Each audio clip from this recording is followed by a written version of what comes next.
All aboard! Tickets, please. Find your seats. The train will be departing shortly. You're aboard the Sleepless Express, a direct journey into the darkness of the night. There are no sleeping cars available on this train. On this journey, you will experience the horrors found within the dark landscapes and endless black tunnels. You will hear things which will leave you frightened and disturbed. And remember, there will be no stops until the very end of the line. Brace yourself for the No Sleep Podcast.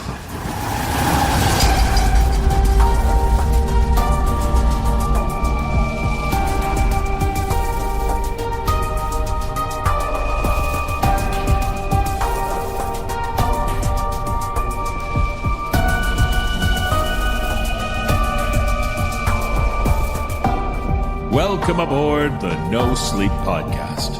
I'm your conductor, David Cummings. Well, here we are, sleepless friends. Our final journey on the Sleepless Express. Our 21st season wraps up with this one last ride down the rails until we reach the terminus. But what a ride we have for you. We'll begin our journey by visiting the dining car, so to speak. Lots of yummy things to eat there.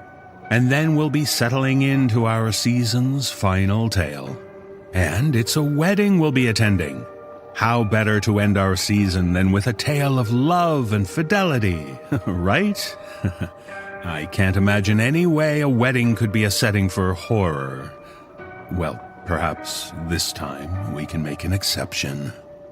And as we begin our train ride, I want to thank everyone who made our 21st season possible. It's been quite a journey. It's been exciting to be a part of Tales from the Void and bringing those no-sleep tales to the screen. Our team continues to outdo themselves, from the writers, the voice actors, producers, illustrators, our editorial team, all superb and very much appreciated. And what can I say about our multi-award-winning composer, Brandon Boone, who just this past Wednesday won a World Soundtrack Award for the Best Video Game Score for Slay the Princess. Congratulations, Maestro, a very well-deserved honor. We're proud to present this full-length season finale episode, over 2.5 hours of horror, to all our listeners. For those of you who listen to our sponsor-supported episodes, we can't thank you enough for supporting our sponsors as well. Well now, it's time to take your seats. Settle in for a long ride into the sleepless night. Because our season finale is ready, as long as you're fully braced. And now, the train is ready to depart. Your final journey into the darkness begins now.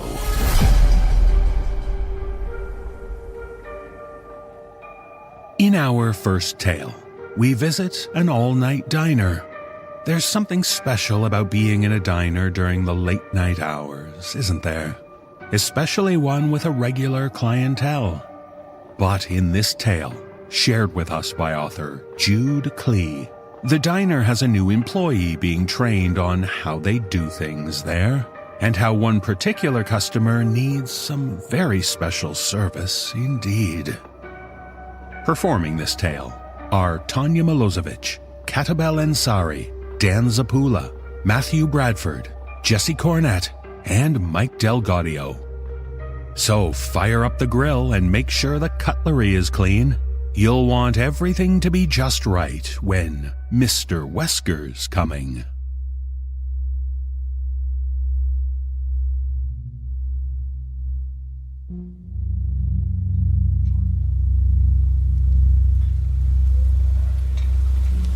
We get a lot of weirdos this time of night, I told Jules, the new night shift trainee. I had high hopes for Jules. Ever since Malcolm stormed out 3 months ago shouting, Fuck this shit. As the door swung behind him, I covered all the night shifts. My bank account appreciated it, but my mental health did not. Diego and I had a bet for how long the newbie would last. I'd win if she made it to the end of the week. Jules spoke with all the enthusiasm of a popped party balloon. Jeez, she could at least fake it for the first week. Though, looking at Martha's through her eyes, the fluorescent lights, the ones that worked, that is, shone unnaturally bright against the pitch darkness outside, like a bug zapper drawing in mosquitoes. An A and both ends had gone out in the Martha's all-night sign. The black and yellow checkered linoleum was chipped randomly, and Booth 9 had a stain shaped like South America. The 50s diner aesthetic wasn't a stylistic choice. Martha's hadn't been updated since its opening in 1957. Same owner, too. Rick something? 80 years young, his words, and half retired in Florida. Every few months, he made an appearance to check in on us, crack some dad jokes, and clumsily flirt with the cooks. Jules tucked a strand of highlighted blonde hair behind her ear. So, what's the weirdest thing that's ever happened here? The diner was nearly empty. Mr. Mastriano sat in booth 4, a bear of a man from his size to his bushiness, chugging down his second cup of coffee. I opened my mouth and closed it again. Come on, you aren't going to scare me away. I've got tuition payments due. I opened my mouth and closed it again. I sighed. One time, a raccoon got loose in the kitchen. She wrinkled her nose. Gross. No, that's not what I meant. Excuse me, ma'am. Mr. Mastriano lumbered over to the counter. Do you know when my Reuben will be ready? I have to hit the road soon. I'll check. I'll be back in a jiffy. Thanks, Kels. I appreciate it. He's a regular, I whispered to Jules as I led her through the swinging cowboy doors. They probably had an official name, but I just saw them as something out of Blazing Saddles. I was immediately assaulted by the smell of smoke and frying oil, the sound of the R&B oldies station, and the pile of gunk in the sink that were once dishes in a past life. Guys, where's Mr. M's order? I asked Diego and RJ. He's getting antsy. Well, antsy for him. It's up. The plate clattered on the countertop. Don't bitch, we've been swamped. Jules raised a perfectly stenciled eyebrow. We've had 3 customers all night. RJ's eyes darkened. The thing he called a mustache twitched. Rumor had it RJ was an ex-con, though I heard that rumor from Diego, and he's not the most reliable source. RJ definitely looked the part with his cue ball head and his sleeve tattoos. Though I can't talk, I've got a few tats myself. Mr. Wesker is coming in 3 hours, and the shit we have is old. My insides turned to ice. But doesn't he know we have a trainee? So you think he's gonna give a single flying fuck about little Miss Jules? No offense. Extreme offense taken. Now, we can get away with feeding the old pork to anyone but Wesker. Screw Rick, but he's the only one who really runs the show. You know he always gets what he wants, one way or another. I swallowed a golf ball-sized lump in my throat. I hadn't been this nervous since the first time I took a dollar store pregnancy test. I'll find something. We still have time. You better. Shit. My hands shook under the plate, but with 10 years waitressing experience, I didn't drop it. Oh, that smells wonderful. I slid the plate in front of Mr. Mastriano. He popped a crinkled fry into his mouth. Sorry for the delay. Jules is going to refill your coffee. Jules shot me a look that said, "Oh, will I?" But she headed to the coffee pot all the same. I'm fine, thanks. Really, Mr. M? You have a long road ahead, and you've already paid for it. Oh, oh, what the hell? You know me. My hand shot into my pocket. I clenched my fist. Let me know if you need anything else. But I turned on my heel before he could answer. I need to get out of here. I need to think. Jules leaned over to my ear. She was too close. I caught a whiff of hairspray, lavender body wash, and burnt coffee. Hey, what about him? I jerked back like she'd spilled coffee on me. He's a regular. As if I hadn't just thought the same thing myself. So? There are rules about regulars. Okay. Jesus, it was just a suggestion. A bad one. My hand went back to my pocket, squeezing hard. A bad one, but what was the alternative? What if it came down to us or Mr. Mastriano? If I don't come home tonight... What's Mr. Wesker actually going to do? God, she sounded so naive it almost hurt. I've had plenty of dick bosses, but that doesn't change the fact that workers still have rights. What could be worth putting up with this bullshit? The pay is very good. I wasn't that much older than Jules, probably between 5 and 7 years, but our lives couldn't be more different. She was about to graduate college with a bright future ahead of her, and only needed the night shift to help with tuition. I worked at Martha's because my terrible taste in boyfriends led me to think once or twice without a condom was solid birth control. Tyler turned out to be as good of a father and boyfriend as he was a basketball player. Forever benched, but always assuring me that his big chance would come any day now. Now that the kids were in school and my mom was cool with crashing on the couch, I could work while they slept and sleep while they were at school. And the money was twice what I'd make at any bar or restaurant, even with Jules taking over more shifts. So yes, Jules, I'd put up with the bullshit and take my chances with Mr. Wesker's temper because at least I wasn't on food stamps anymore. At least I didn't have to deal with landlords anymore. Because thanks to Martha's, I could make a down payment on a modest ranch house. Even if it meant I might not see Mackenzie and Quinn again. I pulled out my phone. Technically, we weren't supposed to use our phones in front of customers, but Mr. Mastriano didn't care. Besides, just like the sneaker policy, we only enforced it when Rick showed up. Mom, are you up? I texted. Probably not at 2 a.m., but sometimes she got up for a midnight pee or a glass of milk. Sometimes insomnia hit her hard and she stayed up late binging my Netflix. If I was lucky, tonight was one of those nights. I needed to talk to her. I needed her to check on Mackenzie and Quinn for me, to reassure me that they were sleeping peacefully. But, of course, she didn't answer. Can he chew his food any slower? I thought he was in a hurry. Shut up, Jules. I felt a headache coming on. Wow, professional much? She gave me a disgusted look. Wouldn't it be ironic if I drove Jules away instead of Martha's general insanity? I'm sorry, I just need to think. Whatever you say, boss. But seriously, Mr. Mastriano was taking forever. I watched him slowly nibble on the crust of his sandwich. Was this some kind of sign? Why wouldn't he leave? The little bell chimed. Our latest customer was in his 40s or 50s and rocked the standard redneck trucker look.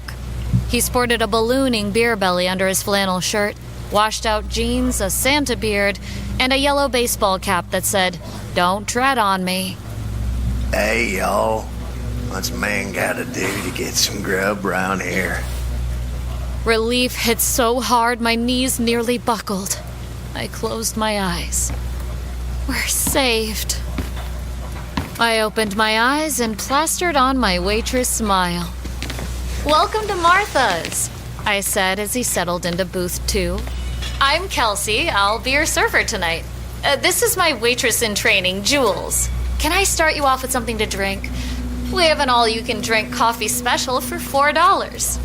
Sure thing. I'll take it with the number 5 special. No pickles. Extra coleslaw.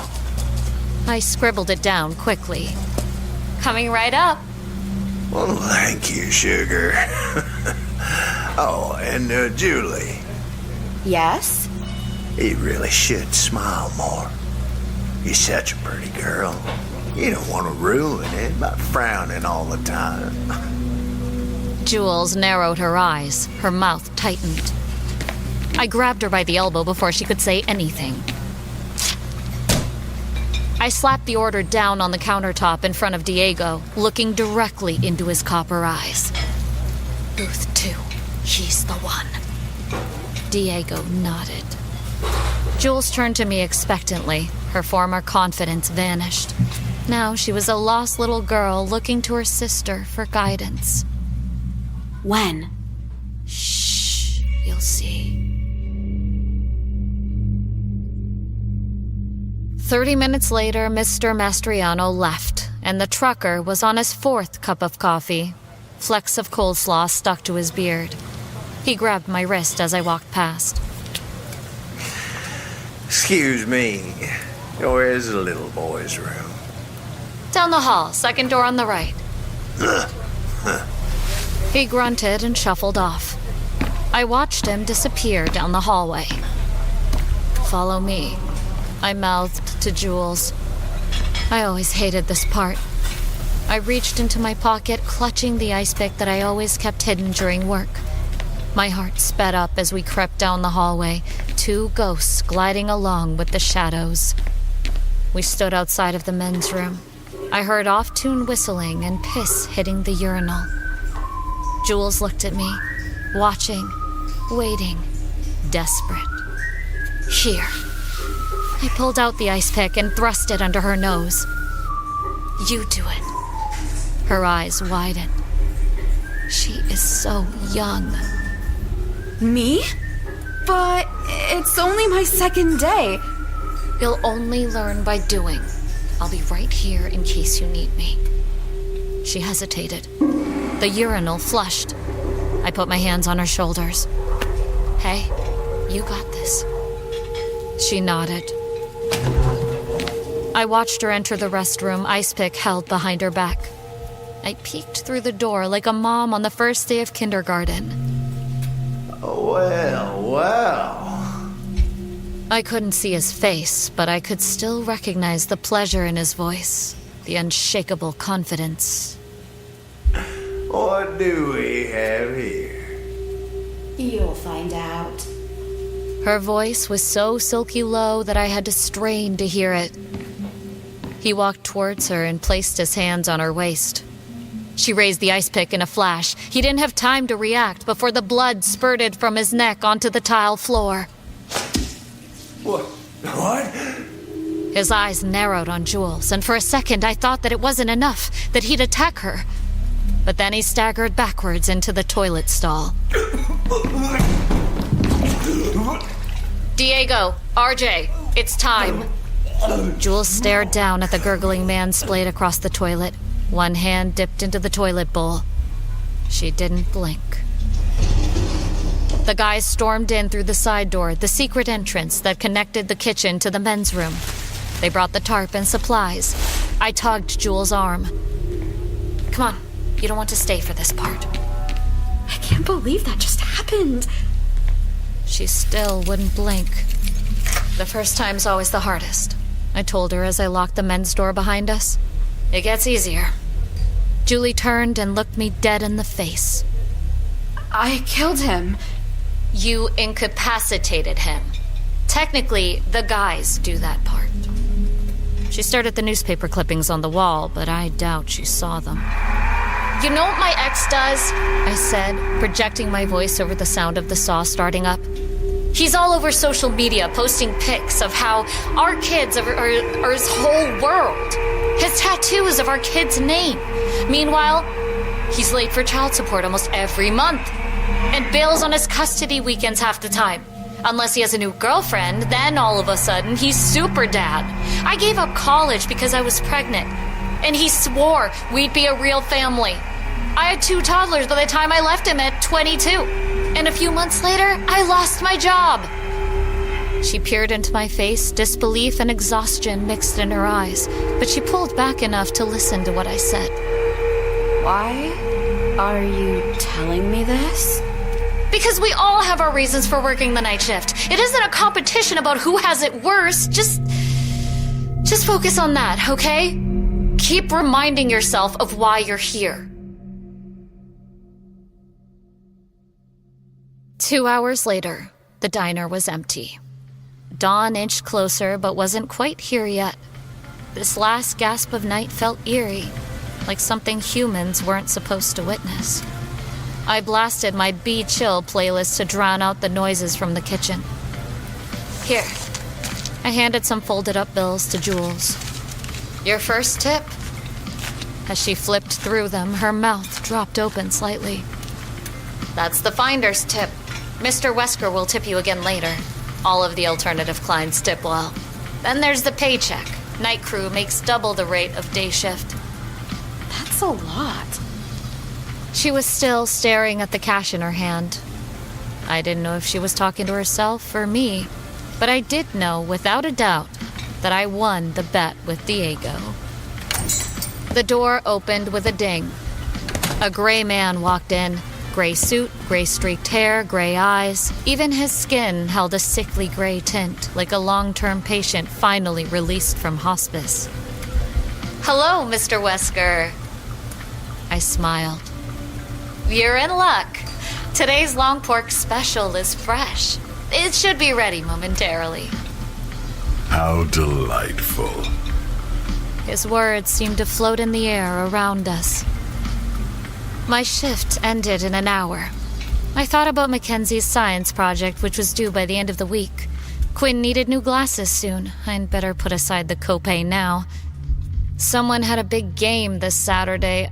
I just needed to double-check who.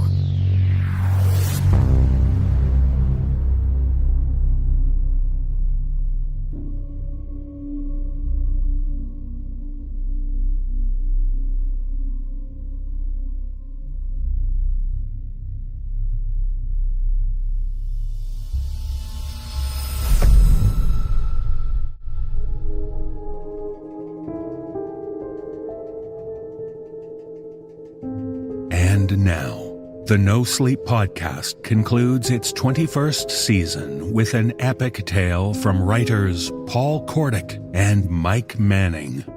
In this tale, we meet Zoe and Sean. They're attending a wedding for one of Zoe's college friends, and through a strange series of events, they end up at the wrong wedding. Rather than merely leave, they decide to crash the reception for fun. Although fun is the last thing they'll experience at this wedding. And so this is one wedding where the term dearly beloved doesn't really apply. No, this story is only for the deadly beloved.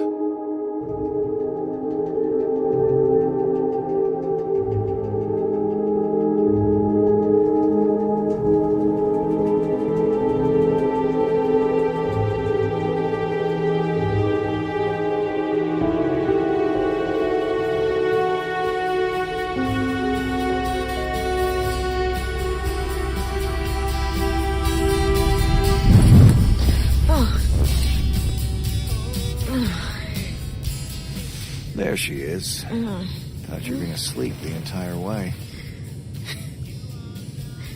And I probably would have if you didn't make it a habit of driving into every pothole in the road.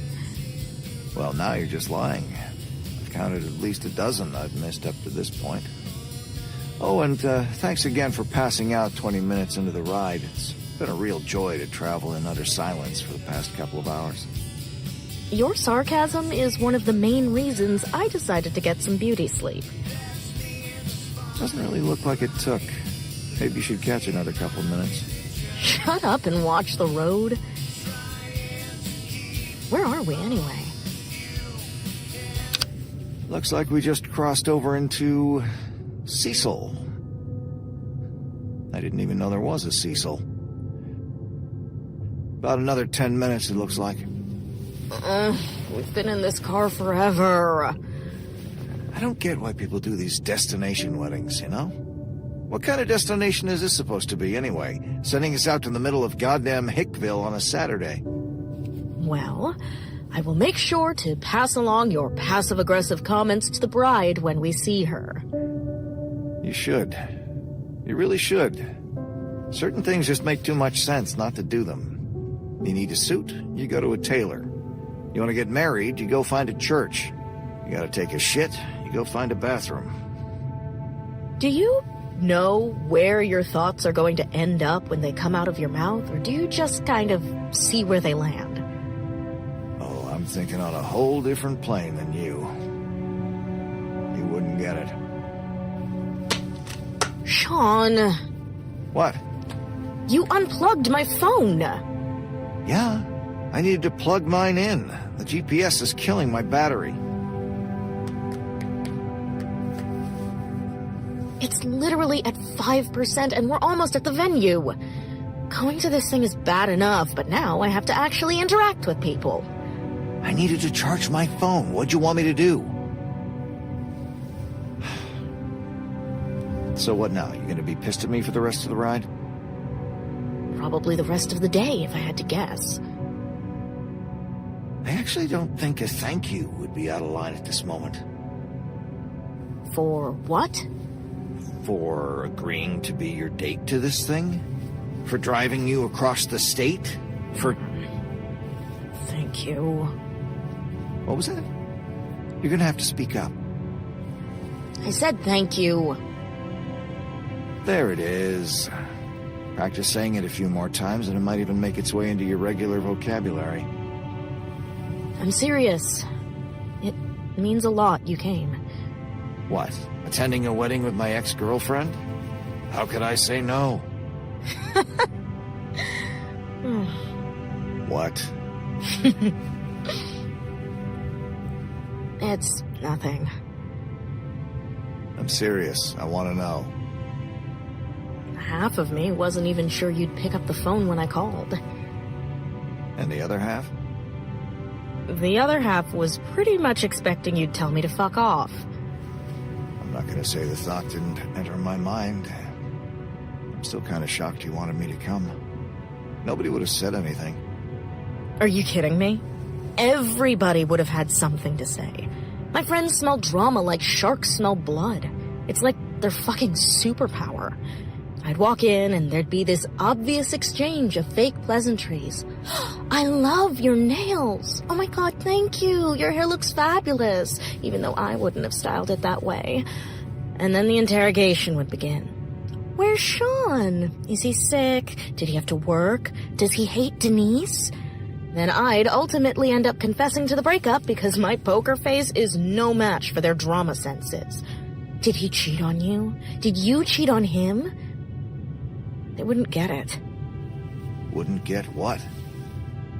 That sometimes there's no drama. Sometimes people just grow apart.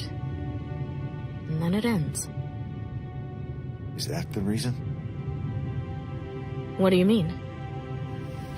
That we just grew apart? Sean... I'm being serious.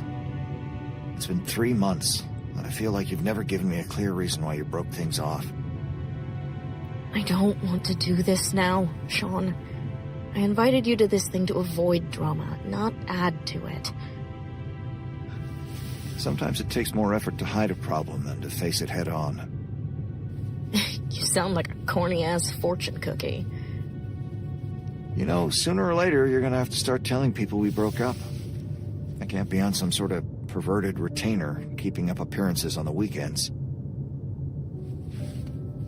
And I will. I just want to get through tonight, and I'll break the news to everyone next week in a dramatically worded Instagram post. Well, thank you. That's very mature of you. I had no idea you even still kept in contact with Denise. I can only think of the one time she came to visit us the entire time we were together. I know.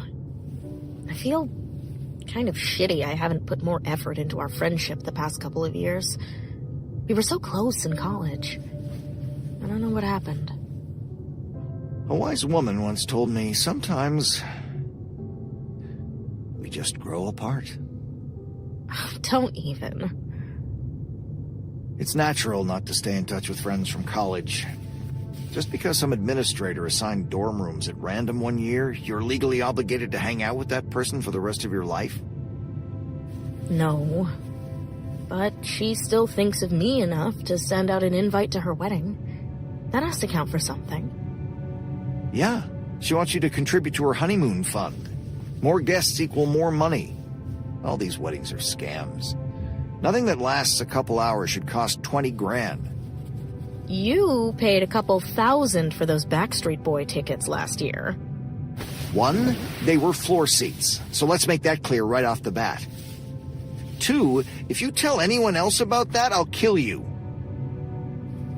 It just feels like I've been stuck in neutral since college. Everyone is moving on and doing shit with their lives.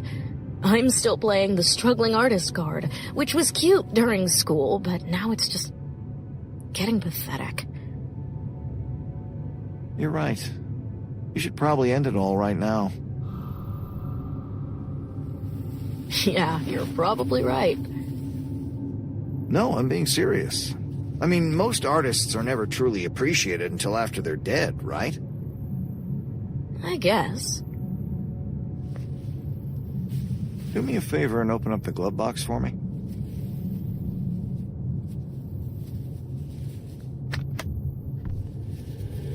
Jesus Christ, Sean! Why do you have a gun? Why does anyone have a gun? Hand it to me. No, I'm not giving you the gun. You're driving. Then I'll pull over and grab it myself. Sean, this isn't... I said give me the fucking gun!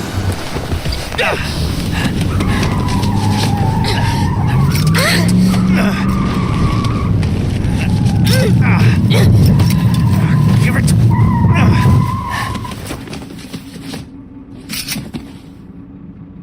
We both know how shitty of a writer you are, so this can do nothing but help your career. I can see the headlines now. Obscure horror novelist Zoe Taylor murdered by her lovesick beau. The tabloids will eat it up. Sean, listen to me. Put the gun down, and we can go back home. I just want to go home.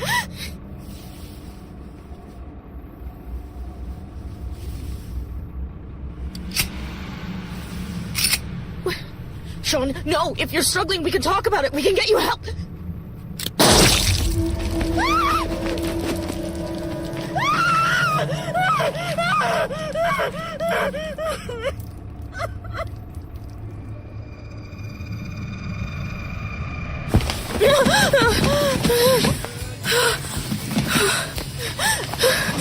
There she is. Thought you're gonna sleep the entire way.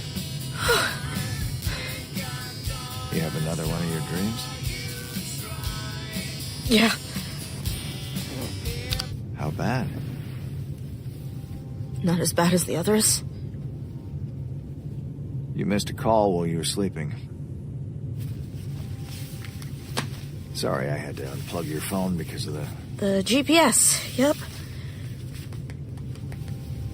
Anybody important? Just my agent. Aren't you gonna call her back? What's the point? I have a feeling she just wants to berate me about this month's book sales. What? Low numbers? I would kill for low numbers at this point. I would kill for any numbers. You have to give these things time. Your work just needs to find its audience. You sure about that? What would you know anyway? We dated 5 years and you never read any of my work. Okay. I can tell you've been holding on to that one for a rainy day. It's not that I don't support you. It's just that I don't read those... What? Books? You know, horror. Scary stories. Horror is one of the best-selling genres in the literary world, I'll have you know. Stephen King alone is like one of the best-selling authors of all time. Exactly. And he's also like the only horror author that anyone recognizes, leaving no room for, no offense, struggling writers like yourself. First off, complete offense taken. And secondly, that's not true at all. You got Bram Stoker, Edgar Allan Poe, H.P. Lovecraft. All famous dead white guys from over a century ago. Which, sorry, but you don't exactly fit that bill. Look, there's just no money in it. Jordan Peele is one of the highest paid directors in Hollywood. Oh, cool. You named the exception.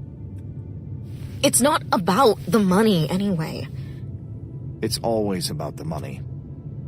I just want to write content I'm proud of. What if you tried writing those romance novels or stories like we used to watch on Lifetime? We used to watch those movies so we could make fun of them. I don't want people making fun of my stories. I can only write what I know. Anything besides that, it's just bullshit. No, that statement you just made is a bunch of bullshit. Fiction, by definition, is make-believe. Well, yeah. Like, I don't have Jason Voorhees or Michael Myers stalking me outside my window at night. But we're all afraid of something. A killer, scary story can heighten your blood pressure, increase your heart rate. So can an orgasm. That's not funny. What? An orgasm is the only thing in the world everyone can agree is a good thing. The only thing. Go ahead and try to think of something else. It's a fascinating exercise. What's wrong? It's like you never took me or any of my writing seriously. That's not true. I always felt like you viewed it as some sort of hobby or something. Zoe and her stupid little stories. I mean, I know scary stuff or reading altogether isn't your favorite thing, but that really hurt me. I really don't know where this is all coming from right now.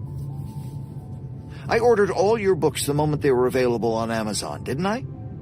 You made me order them for you. Yeah, but on my credit card. Sean, the only thing worse than being told you're a bad writer is having your writing ignored. Zoe. What? Look at me. No. Zoe, look at me. I'm sorry. Do you know what I used to do every Thursday night growing up? Please say something dirty. While all my friends were at the mall or out with boys, my dad and me would make sure we were right in front of the TV at exactly 9 o'clock for Dr. Oppenheimer's House of Horror Movie of the Week. Did you ever watch old movies or shows like that with your parents? My parents valued back massages and infidelity over horror movies. Well, I mean, it doesn't just have to be scary movies. The classics, like Rebel Without a Cause or Brian's Song. Oh God, no. I hate musicals. We just grew up so different, I guess. I didn't have a big family or people waiting on me. I had Freddy Krueger and Hannibal Lecter posters on my walls. The first doll I ever owned, I named Chucky just because it had red hair.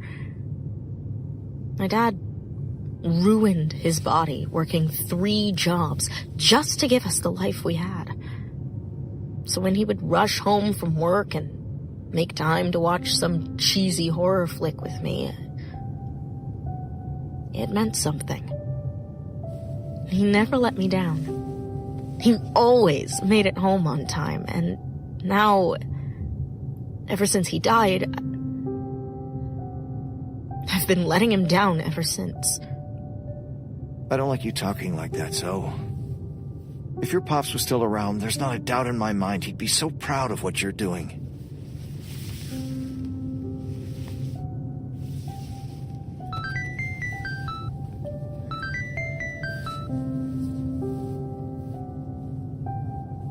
You gonna get that? No, it's not important. You sure? Because it sounds like a potential date trying to get in contact with you. How did you, We don't have to make this weird. I've been on the market just as long as you have. Actually become somewhat of an expert identifying all the notification sounds at this point. It's only been 3 months. I'm a quick study. And hold on, are you getting pissed off at me for a guy messaging you in my car? Yes. And when you say it out loud like that, I feel even dumber. You're right. I'm turning this thing off. That's the spirit. Emotionally and technologically unavailable. Guys love that. I had no idea you had become so well-versed with your dating apps. Is there a question hiding underneath that thinly veiled, bitchy remark? Perhaps. Really don't want to get into this right now.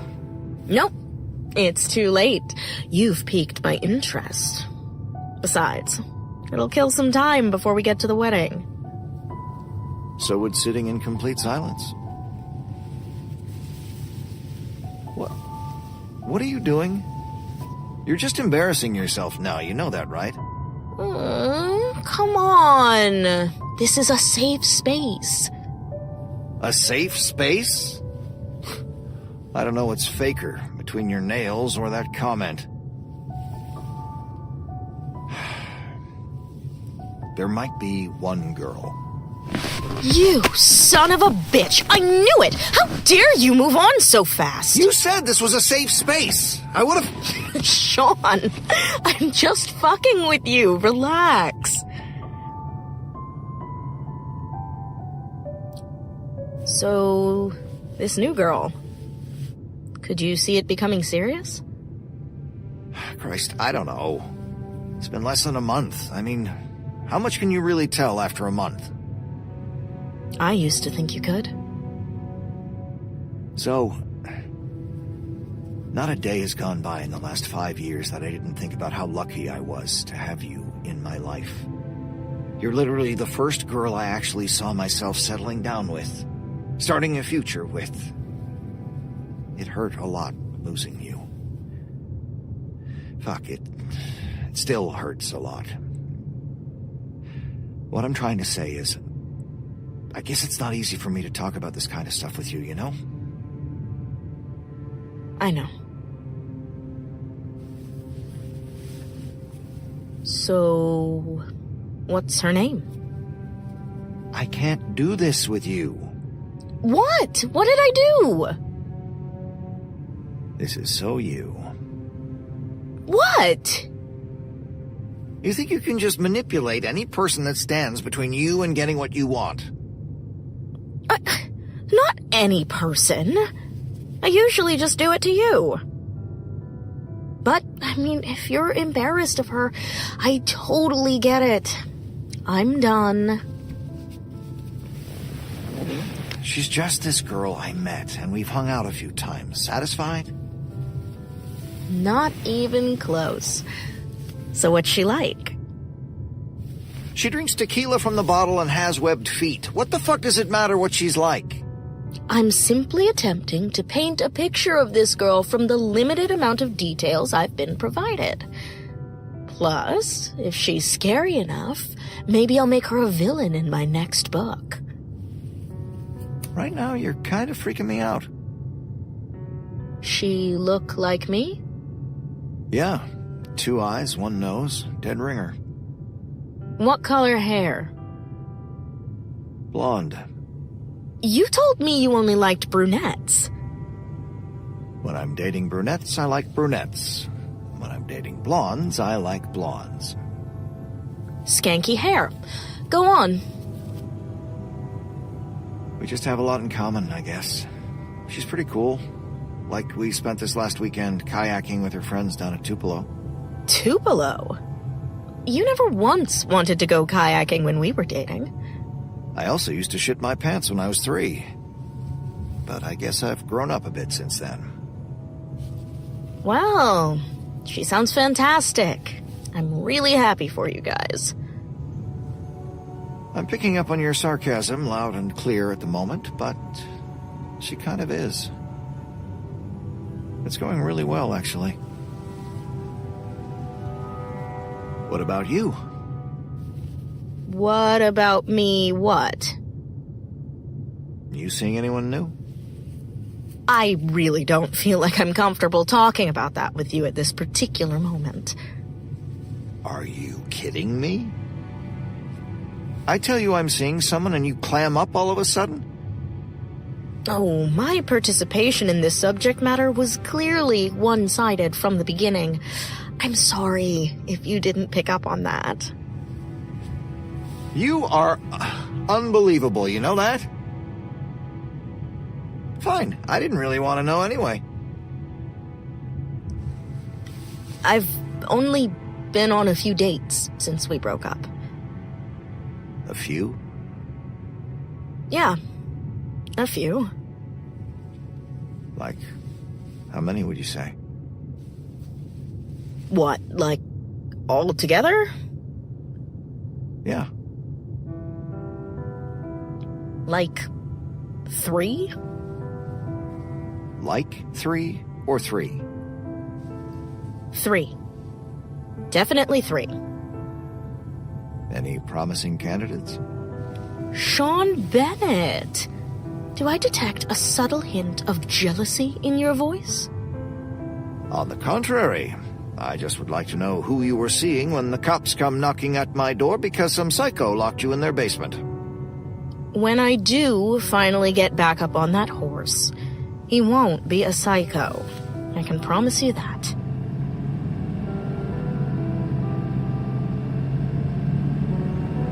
I believe we have finally arrived. Black Rose Manor, where love is never scarce. Lord, it's going to be one of those weddings.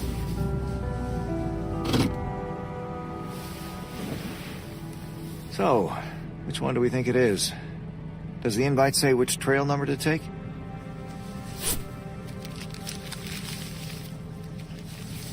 It doesn't say. Of course it doesn't. Okay then, I'll go with Trail 1. What if it's 2 or 3? And what if it's 1? Look, someone's coming.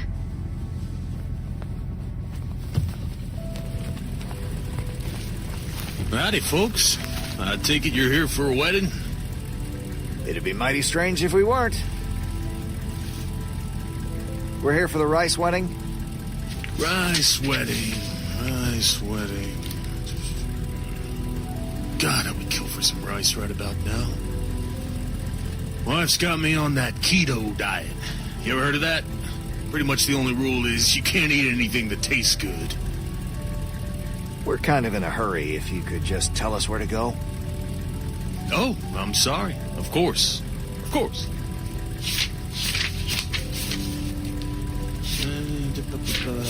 Here we go. Rice wedding. Of course. Oh, looks like they booked the high roller venue. You folks are in for quite the hootenanny this evening. Cutting it kind of close, though, ain't you? That's kind of why we're in a hurry. Well, I know I'd be mighty peeved if my guests shuffled in tardy back on my big day. Well, I'll keep that in mind next time you get married. Sir, I'm picking up a tone of satire and nasty from you that, frankly, I don't think I care for very much. Sir? Hi. What's your name? Name's Waylon, ma'am. Waylon, don't you waste another minute of your time on my friend here. He's currently riding a streak of embarrassing sexual performances with his lady. That would leave any man feeling ornery. Well, I'm sorry, mister. I didn't mean to rag on you with your soldier at half-mast. No need to apologize. That trail, marked number 1, will take you folks to exactly where you need to get. Thanks, Waylon. Can we bring you back a piece of cake or maybe a water? No, ma'am. I figure you was sweet enough all by yourself to satisfy any cravings I might be getting this evening. You all have a nice time at that wedding, though, you hear?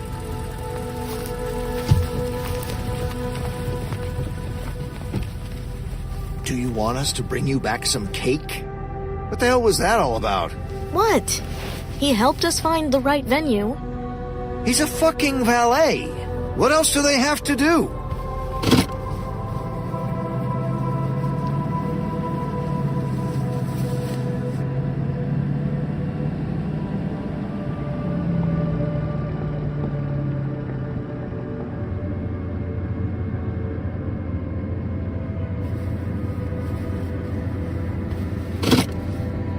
All right, let's do this thing. I know I've been moody and impatient this entire trip.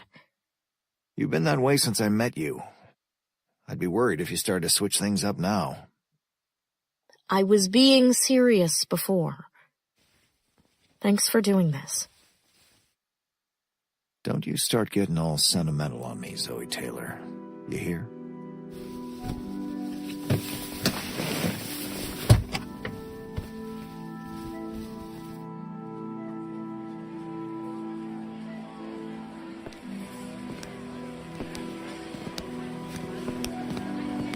Look at all the flowers. This must have cost a fortune. I've never seen black roses before. Yeah, me neither. Ah! Damn thing got me. Try not to bleed on all the decorations before dinner. Chardonnay, miss? Sir? Oh, yes, thank you. I will say, Denise was never lacking for class. Bride side, right? Right. Looks like there are some open seats in the back.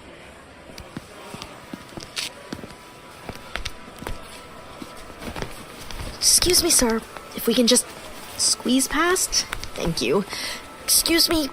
Thanks.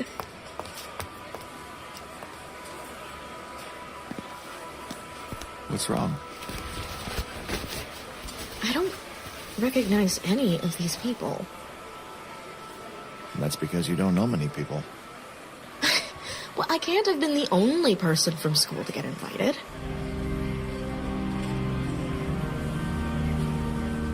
Oh my god. What? This isn't happening. What? That isn't Liam. Who's Liam? The guy Denise is marrying. What do you mean that's not Liam? What do you think I mean? That's not the guy Denise is engaged to. We're at the wrong goddamn wedding. I can't even deal with this right now. Are you sure? Maybe you've just never seen him from this angle. We have to go. Stand up. Shit.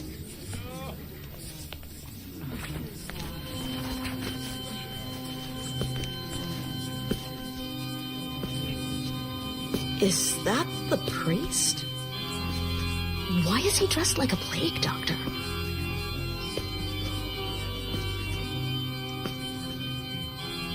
Maybe some sort of shaman? Could be one of those new age religions. He's doing that Lion King thing. You know, when the monkey marks Simba's forehead? Oh, God. That's not blood, is it? Praise be to the void. For the void is good. You may all be seated. Each of our hearts come with an expiration date, a set number of beats before we simply cease to be. It is because of these valuable beats that I find it extremely uncivil to waste your time with thoughtless rhetoric and wax poetic about the virtues of love. So, I'll get right to my point. Love is awful. It is painful. It's frightening. It makes you doubt yourself, judge yourself, distance yourself from the other people in your life. It makes you selfish. It makes you creepy. Makes you obsessed. Makes you cruel. Makes you say and do things you never thought you would do. It's all any of us want, and it's hell when we get there. So, no wonder it's something we don't want to do on our own. Love is not something that weak people do. Finding love takes faith. It takes courage. It takes heart. Today, these two young people stand before us to profess their love for one another. Do you trust them? We do. This congregation has gathered together to witness your love for one another. Never turn your back on those that give you strength. Will the wedding party please bring out the cleansing materials? What in the foot fetish? What the fuck are we watching? I'll let you know when I figure it out. Some sort of Last Supper reference? I wanted to end this ceremony with an embarrassing admission on my own behalf. There is a point to my admission, and I ask you to be patient with me while I make it. You see, I have always been a little odd. I like zombies. There comes a point in all our lives when the mask slips and people we once believed to be friends reveal their true colors. We see their anger, their spite, their malice, evil ways we had not detected before but had been right in front of us this entire time. Once a person is bitten by a zombie, there is no hope.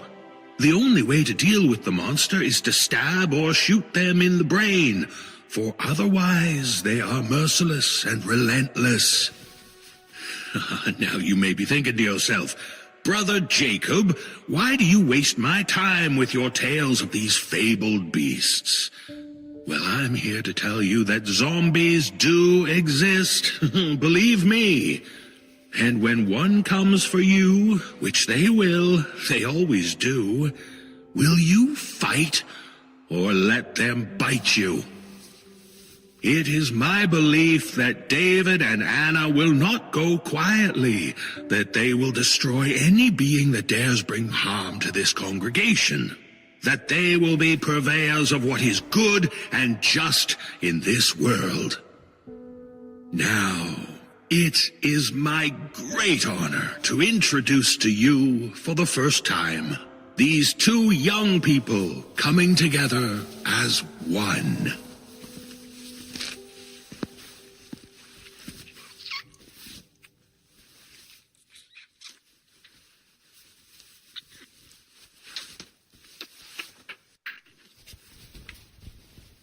Did the priest just kiss the bride? He appears to still be kissing the bride.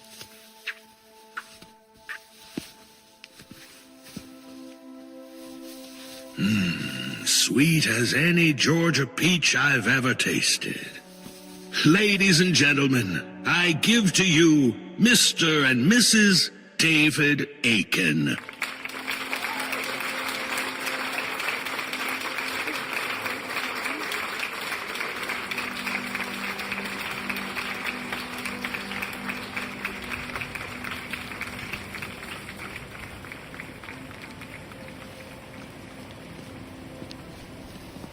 If we leave now, I'm sure we can get there before Denise realizes we missed the ceremony. Sean, unlock the door. I'm not sure we should leave.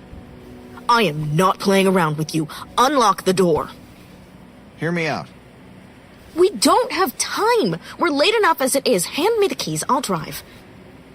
Okay, well, that's not happening, so there's that. But just hear me out. What if we lucked out by ending up at the wrong wedding? I can count numerous times in my life I've been lucky. I could use a lot of words to describe what we witnessed back there, but lucky would not be one of them. Let's be honest. Neither one of us wanted to go to Denise's wedding in the first place. And this one? I've never seen something like this before. I just watched the happy couple get marked with blood and water massage the bride's feet. You can stay here and observe your sick little party, but I'm not sticking around. It's weird, I know, I'll give you that. But at this wedding, we don't have expectations. No obligations. We can eat their food, drink their liquor, and come and go as we wish. We don't even know a single person in that place. People don't know half the people at the weddings they go to. If someone asks who we are, we just say we're from the half they don't know. You're insane.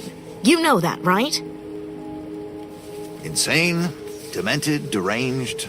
Say any number of insults, but just say we're staying. What about dinner seats? They plan those things months out in advance. We just find 2 empty chairs. Can't be that hard in a place that big. And what if the guests show up and tell us we're in their seats? We just say we sat at the wrong table and find 2 more. I was under the impression you had more stones than this, Miss Taylor. What's the real reason you want to stay at this place? Listen, I just spent the last 3 hours of my life driving across the Peach State in uncomfortable dress clothes for you. All I'm asking for is a free meal and a few cocktails before we make the trek back. You at least owe me that. I don't know... Come on. Okay. Let's do it. You serious? Yeah. What's the worst that could happen?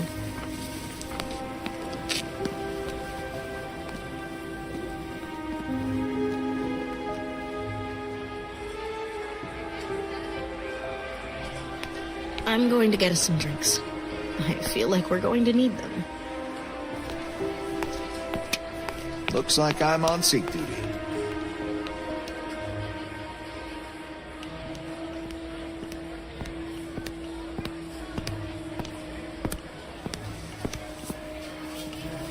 I hope you know they're going to kill you. Excuse me? Those shoes you're wearing are going to be the death of you. Oh. Thanks for the observation. I know I couldn't last 10 minutes in those things.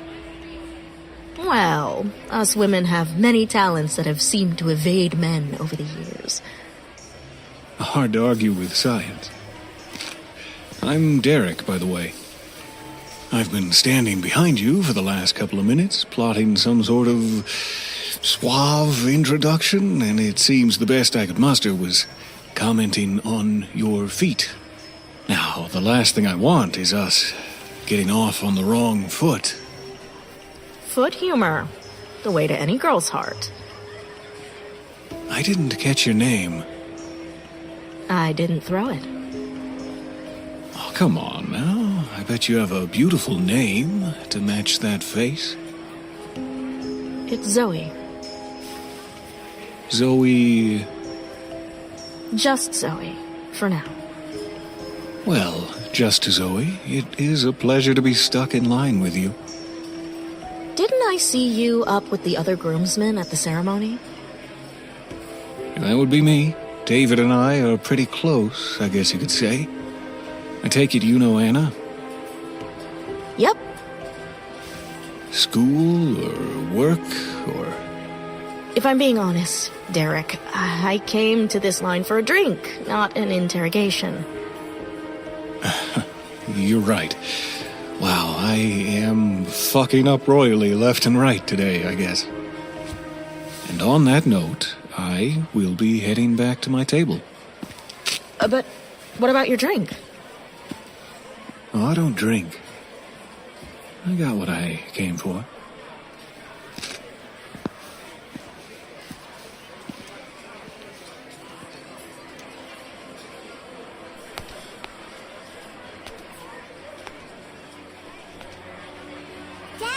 Daddy, did you see her dress?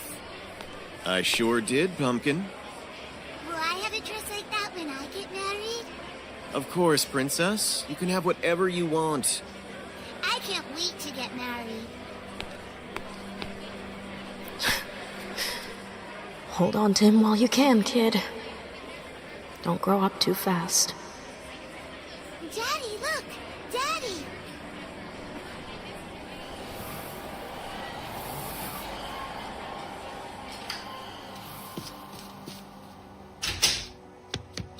Daddy! Daddy! Oh, hush, little girl. You'll frighten the popcorn pieces back into the kernels. Now, while I'm taking care of the popcorn, I'm putting you on drink duty. I'm always on drink duty. Well, that works, because I'm always on popcorn duty. Run over to the refrigerator, will you, and pour us both some soda for the movie? You get that story back from your teacher that we worked on?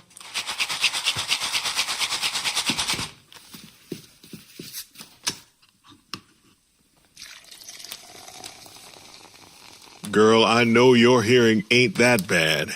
Answer me now.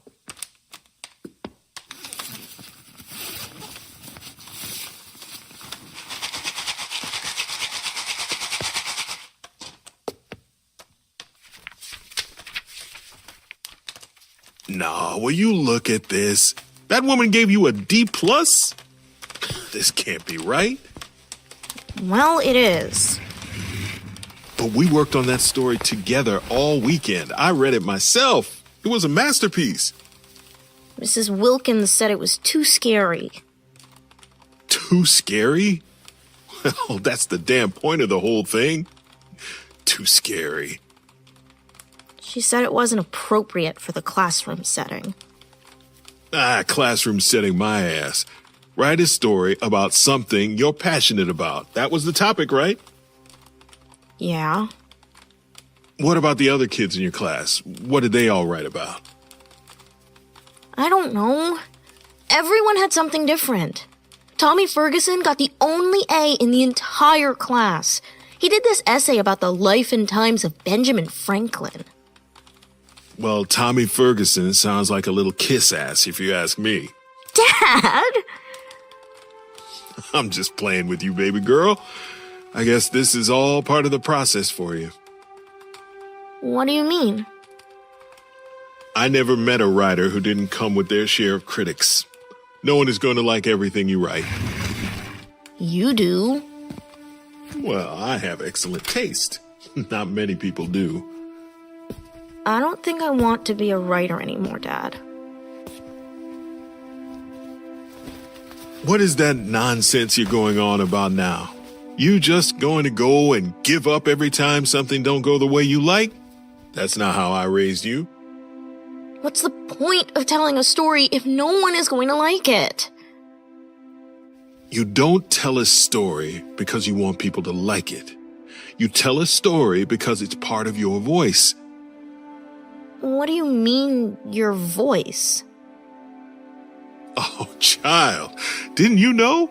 Your voice is the most powerful instrument you own. All those stories up in your head you're always going on about, they're just ideas until you give them a voice. It really is a gift, Zoe. Wait, did you melt the butter for the popcorn yet? Let me worry about that butter, and you just try to soak up all this wisdom I'm trying to pass along to you. Many years ago, in a land thousands and thousands of miles away from where we sit now, there lived a tribe of people called the Nakota. Dad, I don't want to hear one of your stories again. Well, that's too damn bad, because this butter hasn't melted yet. Now keep your little narrow behind down in that chair and listen to my story. Where was I? Oh yeah, the Nakota. Now, mind you, this was long before TV and movies and newspapers. The only way to entertain each other back then was by storytelling. That seems pretty boring. I can see how you might think that, but the people of the Nakota were legendary for their storytelling skills. Their stories of brave warriors past and evil beasts that lived just beyond the desert were captivating. So, What happened? The tribe lived in happiness and harmony for many years, passing their stories down generation after generation, until one day... Dad, wait. Is this a true story? Mrs. Wilkins said it isn't nice to tell fake stories. All my stories are true stories, and don't interrupt me again. Now, one day this dark cloud from off on the horizon starts creeping in closer to the Nakota's home. It waited until the middle of the night to settle above the tribe.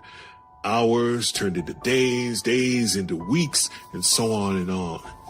The tribe decided to forget the cloud and get back to their way of life, but something had changed. What changed? Elders of the tribe began to notice that the children of the Nakota had lost their voice.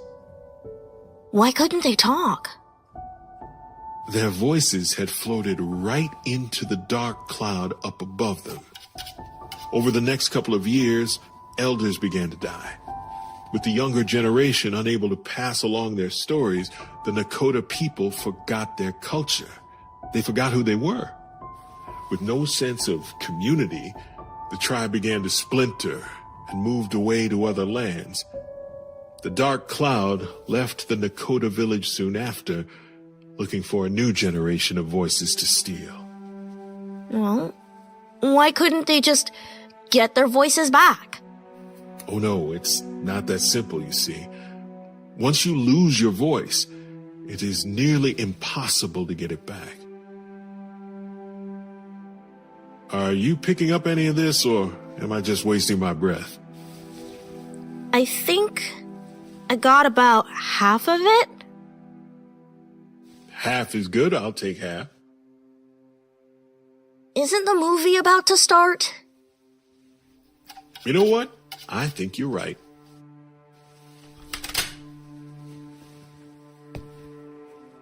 Don't let anyone in this world ever make you feel like your voice isn't worth being heard. You understand me? Because I've heard it, and it is beautiful. Okay, Dad. Now come on, Dr. Oppenheimer's movie of the week waits for no one. Let's go.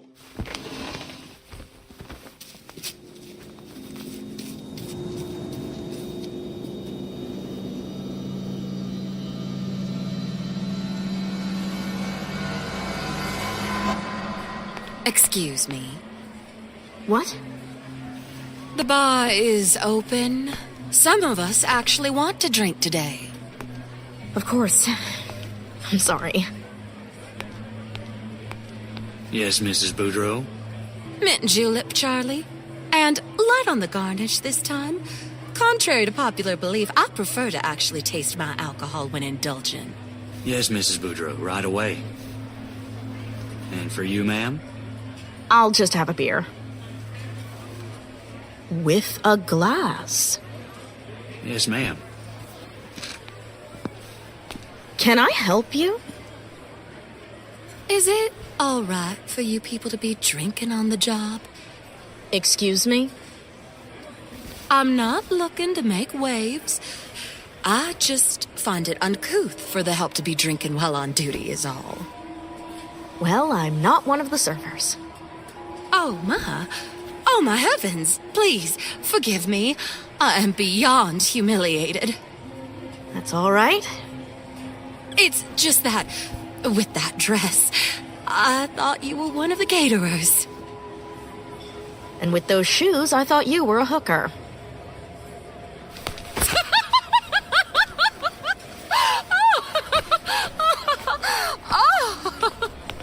That was good. I like you. You're not from around here, are you? Nope. That was my way of asking you where you're from. Oh, I know. I just find you extremely rude and would rather not continue this dialogue any longer.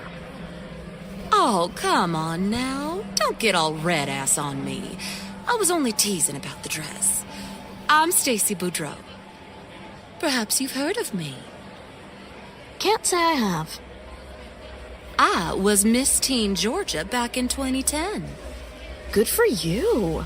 I won a spelling bee back in 2nd grade. The whole town still talks about it.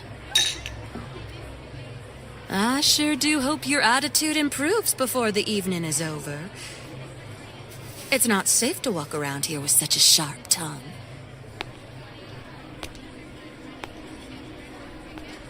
Zoe, over here.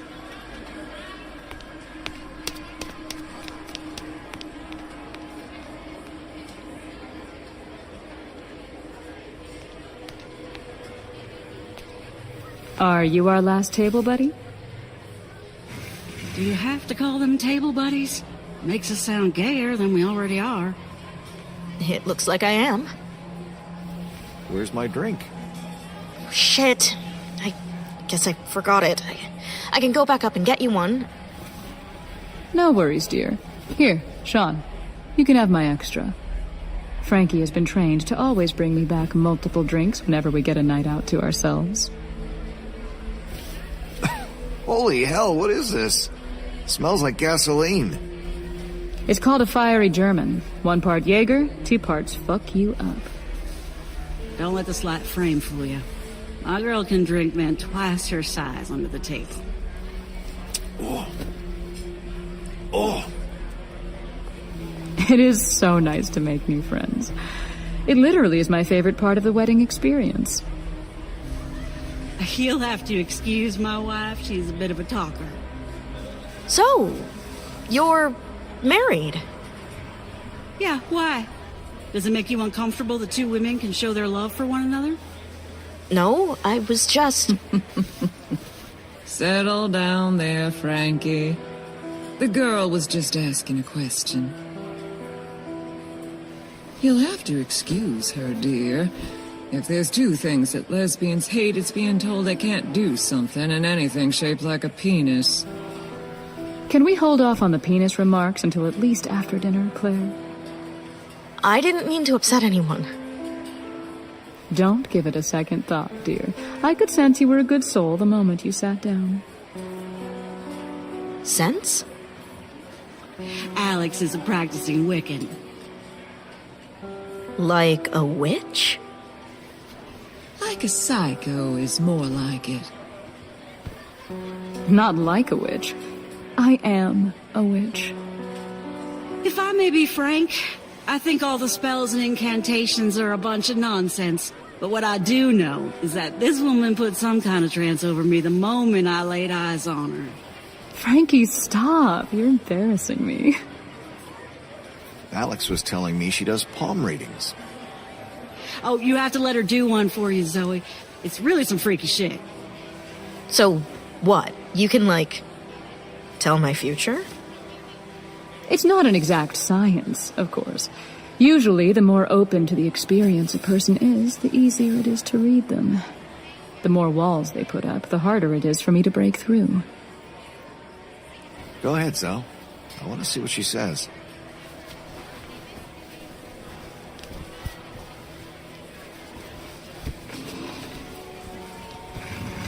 What do you see?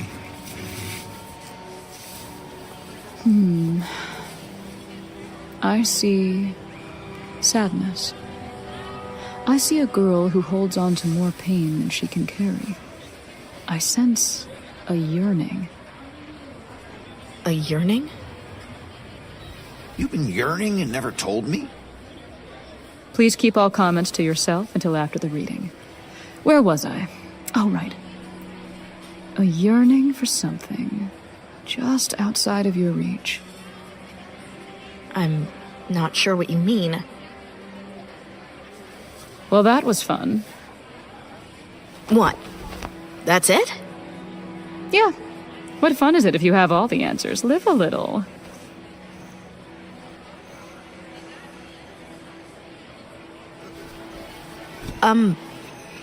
Is he all right? Oh, Calvin. Calvin's doing just fine. Suffered a series of strokes a few years back. He's the life of the party. Don't be rude to the pretty lady, Calvin. Say hi.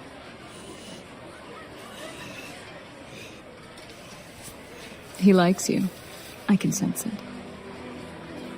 So enough about us. Zoe, what do you do? Zoe happens to be a writer. She's published almost, what now, like 4 novels? 11. 11 novels? Zoe, you've been burying the lead since you sat down, child. I had no idea I've been sitting next to a famous writer this entire time. I can think of about 1 million words you could use to describe me before famous pops up. Anything I would have read? Frankie is a voracious reader. We've actually been struggling as of late to make room in our home for her numerous books. Well, we wouldn't be hurting for extra space if Alex didn't feel the need to dedicate our den to her Beanie Baby collection. And when they regain their proper value, don't bother coming to me for the residuals. I don't think so, Frankie. Unless you're into horror. Oh God, yes, I love a good scary story. Who doesn't? Apparently, the millions of people that don't order my books. Mother, I see that we have a new guest dining with us tonight. Your skills of perception never cease to amaze me. This is Zoe. And what do I call you, Sean? Friend, boyfriend, fuck buddy? All those work, I guess. Well, let me be just the first to greet y'all by saying Gamarjoba. What now? Give it a break, Stacy. It's Georgia's native way of greeting strangers we meet along our travels. I learned the phrase during my time on the Miss USA pageant tour. We just found out Zoe here is a famous author.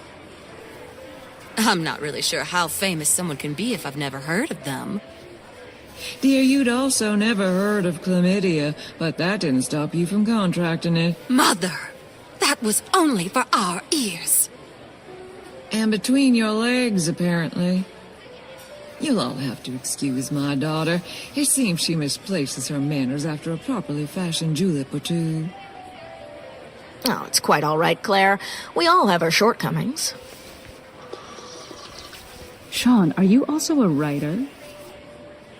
Oh, God, no. I couldn't write a grocery list. I decided to pursue the family business. What would that be? Nuts. Did you say nuts? What kind of nuts? Oh, all kinds, really. Peanuts, cashews, almonds. You name a nut, we sell it. I've never really cared for nuts. There's the understatement of the year. Claire. Sean's grandfather started his own company over 60 years ago. Today, they run one of the largest nut farms in the entire country. I had no idea they had entire farms dedicated to nuts. Have you guys ever heard of Bust-A-Nut? Your family owns Bust-A-Nut? That we do. How delightful. Frankie, you remember that jingle they had back in the day? They're lightly toasted and hard as hell, so bust a nut. We won't tell. No shit, that was you? That was us. Excuse me. I think this last seat is mine. Why, hello. Just Zoe? You two know each other already? No, not really. I just happened to be staring at her feet while I was at the bar pretending to get a drink. Oh. Derek, would you be a sweetheart and acquire me another julep from the bar? Stacy, I would, but I think it would be considerate to make sure everyone else at the wedding gets a first drink before you black out. Does everybody here know each other? It's kind of hard not to. Most of us belong to the same faith group. Faith group? Like a church? Sure, you could say that. We try to shy away from the church label whenever possible. Tends to turn off a lot of people from the jump. Do you believe in a higher power, Zoe? I believe it's important to be a good person. Well, no shit. So, if you're not a church, what kind of group are you guys? Well, our official name is the Children of the Void. That's pretty creepy, even for me. Giving off a lot of Children of the Corn vibes. Now, Zoe, let's not insult the people we're going to be eating dinner with for the next hour or so, early in the night. Let the girl speak her mind, Sean. I've never been fond of the name myself, if I'm being honest. Derek's father's the head of our family. I still haven't found out what you do, Claire? Miss Boudreaux has been afforded the luxury of doing absolutely nothing for multiple decades now. Benefits of prioritizing wealth over love, I guess. Claire married Beau Boudreaux, the tire king of Georgia. For a man who dealt so much in the rubber industry, he rarely bothered to ever wear one. That's how I ended up with this little angel next to me. You must be so proud. Don't get me wrong, in the beginning things were good, like they almost always are. Beau was handsome and sophisticated. He spoke of adventures and wealth that were beyond my comprehension. However, over the years, my disdain for the man was only matched by my admiration for his business acumen. God damn, I swear that man could sell tires to the Amish.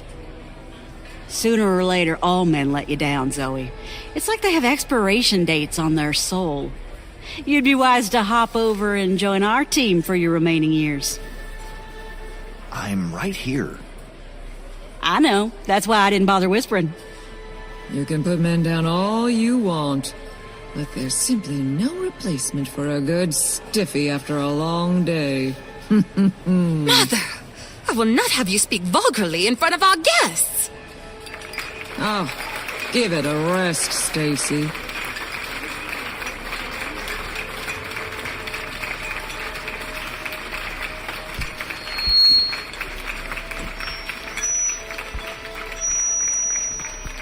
Hi, everybody. Could I have your attention for a moment? For those of you who don't know me, my name is Brian Facio, and I wanted to kick off the festivities tonight by letting you all know one of the biggest honors of my lifetime was when David asked me to be his best man.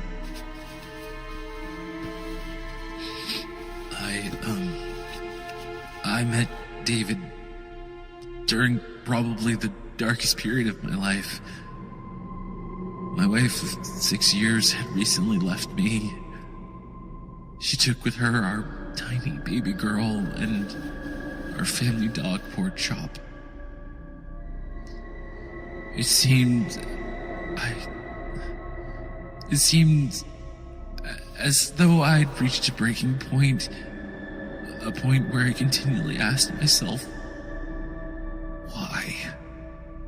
Why go on any longer? Each morning I woke in a shell, able to see the world around me, but unable to connect to it. And this guy. This guy.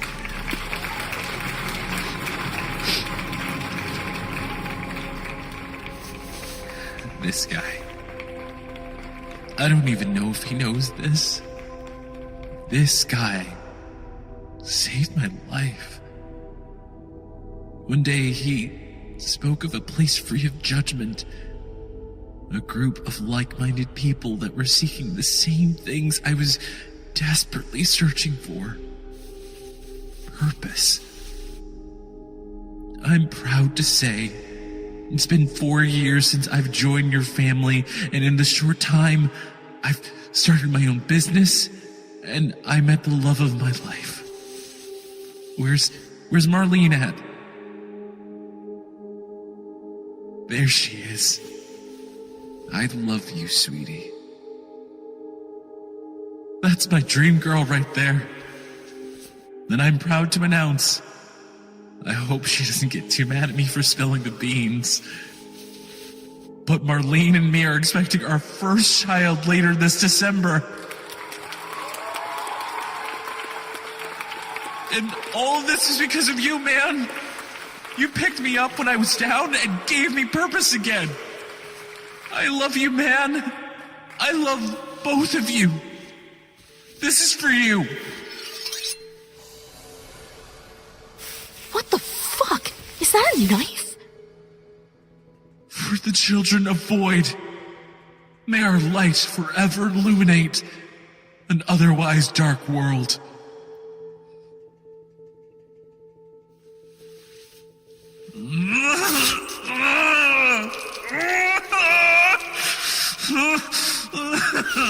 Jesus Christ, he's going to kill himself. That's too much blood. He seems okay. Okay, it's just a small cup. Look, there's already someone to help him.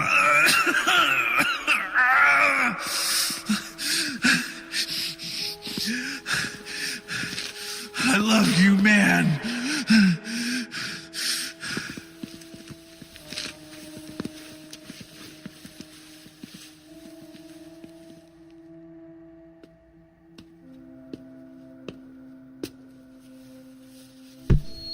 For the children of the Void. Oh, God, they're drinking it. They're drinking it! A proper speech indeed, Brother Brian. Well done.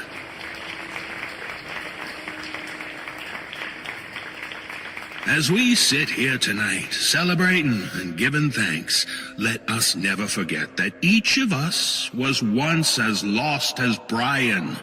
Each one of us woke without the motivation to continue the insignificant slosh that you had all become conditioned to, known as life. But at some point on your path of meaningless chores, you rediscovered the light in each of you. You refused to be the status quo. Each of you denied the urge to surrender. Each of you dug down deep and said, there has to be more than this. There has to be more. Balance is life. There's good, there's evil, there's right, and there's wrong.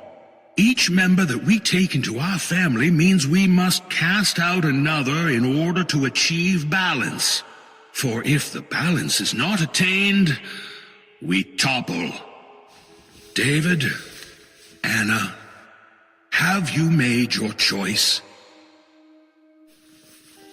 We have. I'm proud to say that my Nana has volunteered herself for the honor. Well, bless that woman's heart. Where is old Nana? What are they doing with that woman? Let us all raise our glasses to honor not only the kind words of close friends, but also to toast the gracious offering of this brave woman. To Nana! Where are they taking her? Well, if that's not a way to kick this party off, I don't know what is. David and Anna would like to invite everyone up to the buffet line for dinner this time.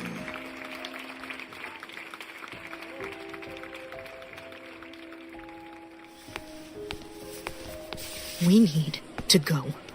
This isn't funny anymore. Well, it was never meant to be funny. You know what I mean. So what now? We just book it from the middle of the buffet line? They'll know we're phonies. Sean, at this point, I don't give a fuck what they think. They're drinking blood and possibly kidnapping old women. The way these people talk and carry themselves, it's just not right. We've already sat through the boring parts. All that's left to do is eat and dance, and then we're home free. I just have a bad feeling. I'm really freaked out, Sean. Listen, you don't think I'm a little freaked out too? But we haven't eaten since this morning. Can we at least get through dinner? And if you still want to book it after, we can discuss it. Fine. This line better move fast. Veal? Ooh, no thanks. I don't eat anything that had a mother. Just take it and give it to me at the table. I don't want that dead calf's meat on my plate. Just do it. On second thought, yes. Load me up with some of that delicious meat.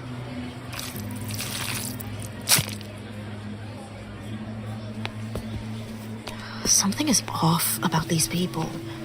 I got a witch sitting to the left of me, and the beauty queen from hell across the table. Things don't seem all bad. Looked like you and Derek were really hitting it off. What is that supposed to mean? Come on, Zoe. We were together long enough for me to know when you're getting hot under the hood. God, you can be such a pig sometimes.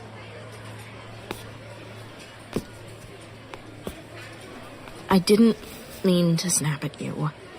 I'm just tired and hungry, and this day has not turned out at all how I thought it would.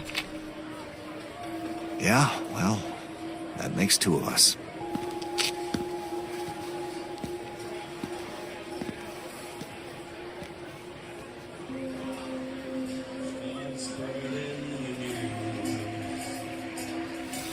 I just don't know how they turn these radishes into roses. It is just the cutest. What's the point of making it into a flower? All you're doing is eating the damn thing. Zoe, dear, is there something wrong with your veal? I noticed you haven't touched it. Oh, I almost forgot. Get this off of my plate. Was it not prepared to your liking? You could say that.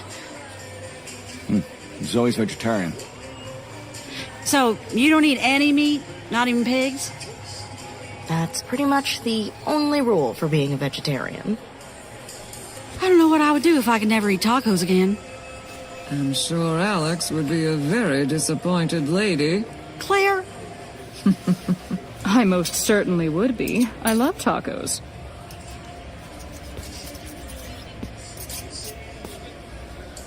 Greetings, folks. Oh, no need to stop your conversation for the likes of me.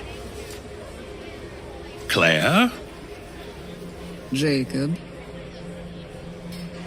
Everyone else? Well, looks like my flock has attracted the attention of a few newcomers. Derek, aren't you going to introduce me to your new friends here? Of course. Where are my manners? This is Zoe, no last name given, and her good platonic friend, Sean. Do you usually refer to these people as your flock? Oh, my apologies. Simply an outdated reference. It's really... Jacob, from the Bible. Well, now, it refreshes the soul to meet a young person like yourself taking such an interest in the good book. I'm a huge fan of the Bible. Some of the best fiction ever written, in my opinion. Zoe is a writer. Is that so? What kind of writer would you happen to be, Miss Zoe? She writes horror stories. Oh, you like being scared now, do you? That's good. Real good. Not many people like you writing scary stories these days, are there? What? Black? Now it's a party. I was going to say female, but I guess we can add that to the list as well. Do you follow the good word? I believe that every fox should mind their own tail. What the fuck is that supposed to mean? It's an old proverb, Stacy. Zoe here is just reminding me that some people should mind their own business. A wise idea indeed. It is. It really is. It's also a very polite way of telling someone to go fuck themselves. Now, wait just a minute. I don't think she was... Settle down there, boy, before you get your panties in a bunch. I'm much too old to be offended. Now, you may scoff at the scripture, little lady, but I can tell you've had some Sunday schooling in your past. What is it exactly that you do here, Jacob? Son, why don't you go up to the bar and get me a drink? I'm feeling quite parched and require a refreshment. I am on it.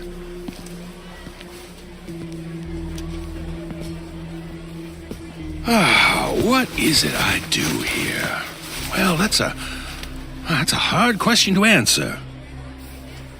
I really don't think it is. I guess I like to think of myself as the rudder on a boat, an instrument created by the Lord to lead lost vessels who have gone astray. Lead them to what? Towards a purpose, of course. This world has many evils. You're not careful, you might come across a few. So, what? All of you are lost? And you lead them? By golly, I think she's finally getting it. And I hope the festivities this evening have been to your liking, Mrs. Boudreaux. You sat me with 2 lesbos, a vegetable, and a nut farmer. I'm tickled pink. Zoe, do you have a new book on the way? I've played around with a few ideas, but haven't settled on anything. Maybe Jacob could be in your next book. Why would I do that? I find Jacob's upbringing fascinating. Tell her, Jacob. Oh, no. I'm sure Zoe here would have no interest listening to me go on about my lineage. You think your past would make for a good scary story? Well, you tell me.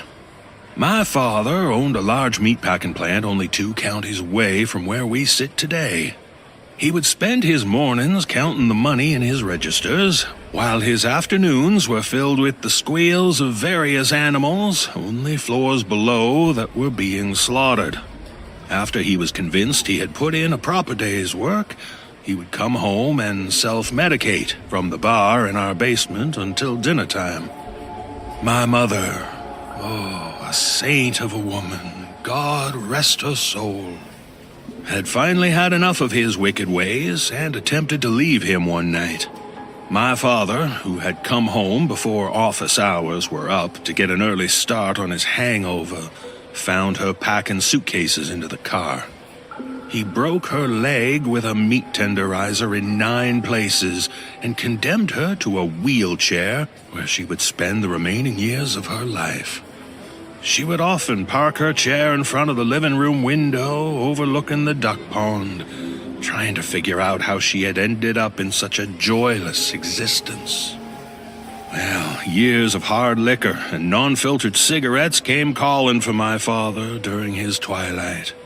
On the final day of his life, he called for me from his bed. The man who had struck fear into my soul for all my life was suddenly nothing more than a withering bag of skin and twisted bones, gasping for each breath just to prolong his survival another meaningless second. He drew me in close and whispered to me a sentence that still gives me chills to this day. What did he say?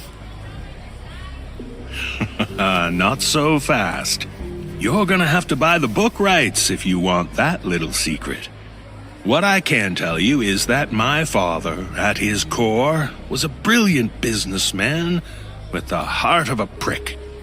But a prick with money is still a prick.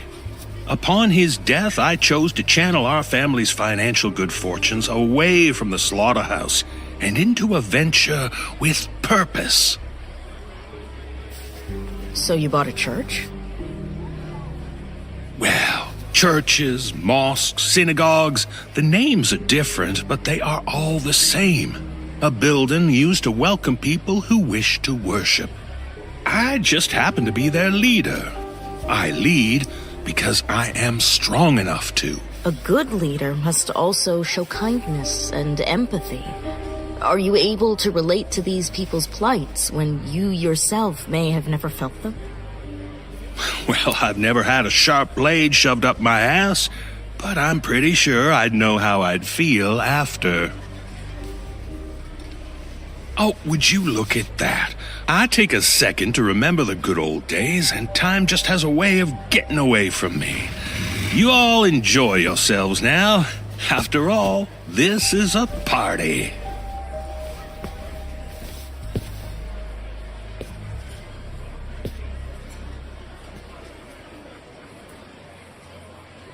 Jacob is a little eccentric, but he means well. He's what you'd call an acquired taste. Yeah, like gasoline.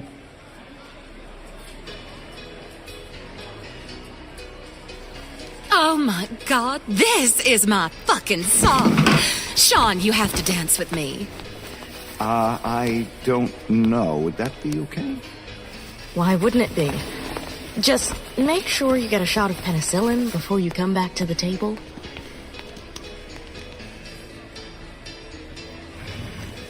May I have this dance? I thought you'd never ask.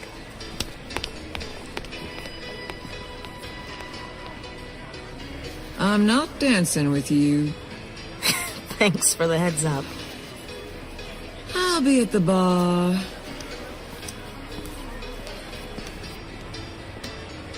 Well, looks like it's just me and you, Calvin.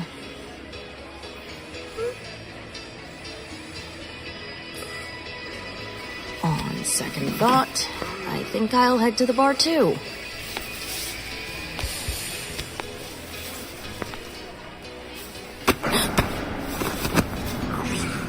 You're already dead.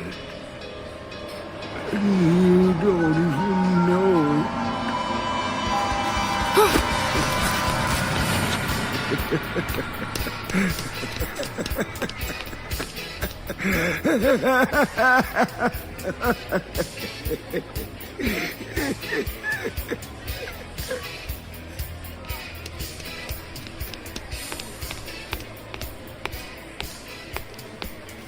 Claire! What's the matter, dear? You look like you've seen a ghost. It's Calvin. What did that old pervert do now? I was walking up to the bar and I passed him and he grabbed my arm. Is that all? It sort of came out of nowhere. He was talking all crazy. Calvin is kinda like that television station that puts out static for most of the day and then decides to come in clear all for a minute for no rhyme or reason. He's gotten lucid on me in the past. Just be glad all he grabbed was your arm. It just really scared me is all.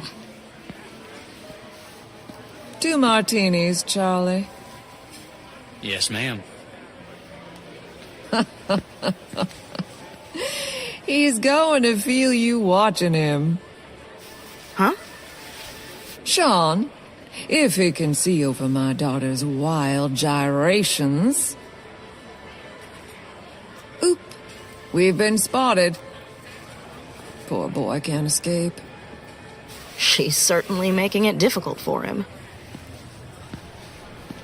Your drinks, ladies.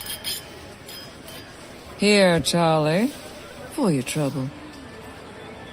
Thank you, Mrs. Boudreaux. Thanks. You're mighty popular around here. Don't ever misinterpret people being nice to you for popularity. Anyone with money can be popular. The more cash you have in your bank account, the more people seem to want to kiss your ass. Not a terrible trade-off in the end, I guess. I guess not. Can I ask you something, Claire? I have a feeling you're gonna ask me no matter what I say. You seem kind of... out of place around here? Different? Yeah. This Doesn't exactly seem like your crowd. My husband was the richest man the state has ever seen. Also might have been the biggest asshole, but they don't keep records on those types of things. However, throughout Bo's 78 years on this earth, the man amassed a shitload of cash. Along with that cash came power. And now you're free to spend it however you want. Oh, sweetie, nothing is ever free. When I inherited Bo's wealth and power, I also took on certain obligations. I'm not following. If you want to get things done in this world, sometimes you need to ask favors from unsavory people. People who, in a perfect world, you would never subject yourself to interacting with. When Bo passed, I took on much more than the Boudreaux fortune. I took on his lifestyle as well as the people who occupied it. Claire? Where are we? You ever wonder why you never see a rich person by themselves? You know why that is? That's because rich people can't brag to themselves about how smart they are. Each person at this wedding is the elite of the elite. Look at that crowd. You have senators, philanthropists, doctors. You name it, we got 'em. Each one of these people has lost more money in the past 24 hours than you could hope to earn in a lifetime. A culmination of sad little boys and girls that are searching for a purpose to throw their money behind. In some twisted way, they feel that if their wealth is going towards a higher power, maybe they won't burn in hell for all the sins they committed to amass their fortunes. And you? What about me, dear? Is there a spot in hell waiting for you? Hard to say. I just hope God grades on a curve.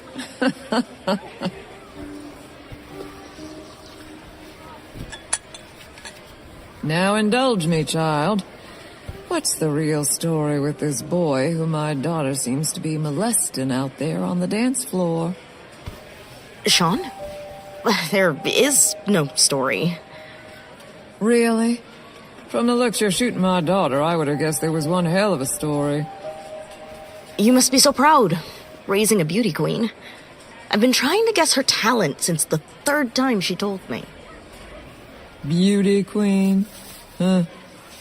Her damn daddy paid off those judges. We just never had the heart to tell her she didn't have any talent. Now out with the story. We met in college. Sean was a junior and I was a freshman on the track team. I worked my ass off for that scholarship. I moved in with my aunt after my dad passed. It never felt like home, though. I had never been pursued by someone so handsome and well-to-do, you know? He came from a world of privilege and wealth. I was from the slums and ate ramen noodles 4 days a week. It was like a fairy tale. The reason we love fairy tales so much is because none of them are real. Are you two still... No. Strictly friends at this point.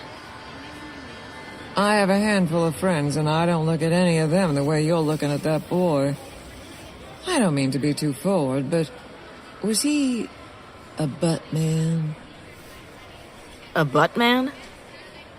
It's my own little trick of knowing if a man is worth a damn. How's it work?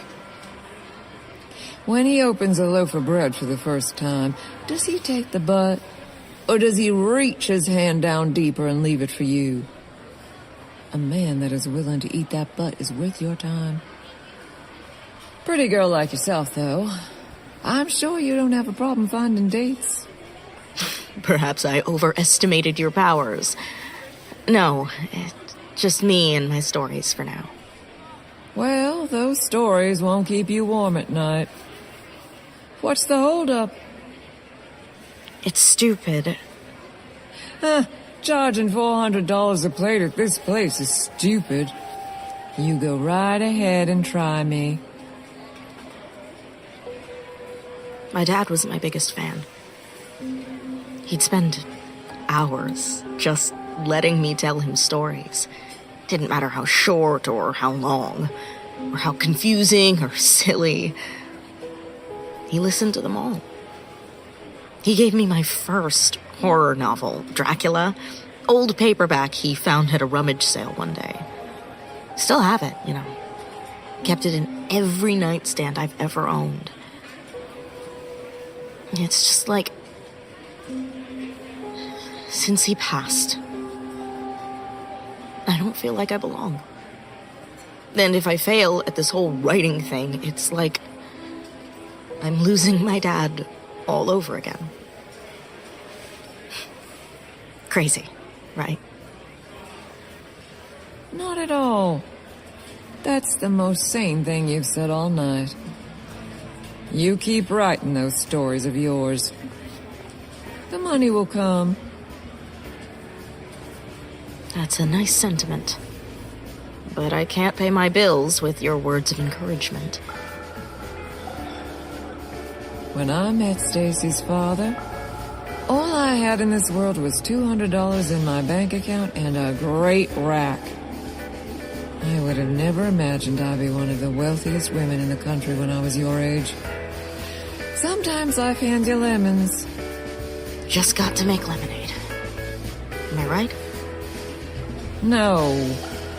You got to squeeze the fuck out of those lemons to make sure they never give you another one.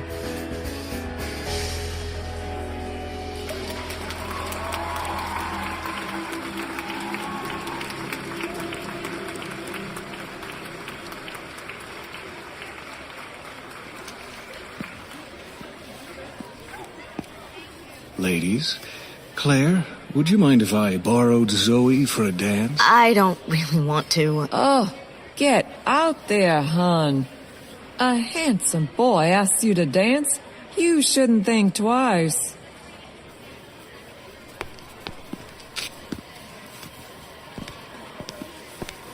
Are you any good? Well, you tell me.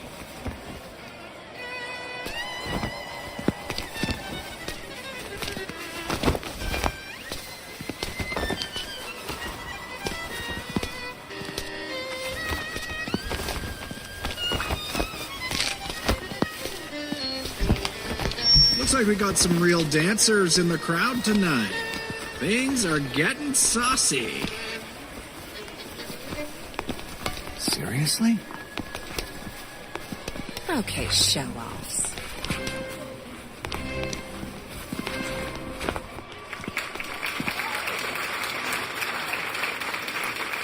I'd say you're pretty good. I won't argue with that. 2 juleps. Of course, Mrs. Boudreau. You want anything? Just a water? Make it 3. I don't really want a julep. Nonsense. Everyone loves a julep. That was quite a show you two put on out there. Yeah, well, 2 years of tap. What can I say? 3 juleps. Thanks. Here, Sean. Drink this. No! Oh, shit! Ugh! Oh, my God. I am so sorry. I'm sure you are. I swear, you can't take me anywhere. Dear, don't you worry. I've spilled many alcoholic drinks on myself over the years. Some cold water and a few dabs will take that stain right out. I'm going to go find a bathroom. Are you going to be okay, Sean? He'll be just fine. I'll take good care of him.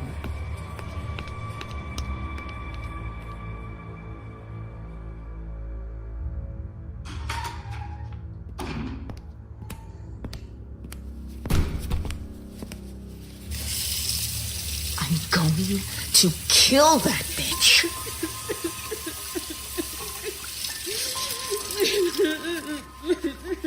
Hello?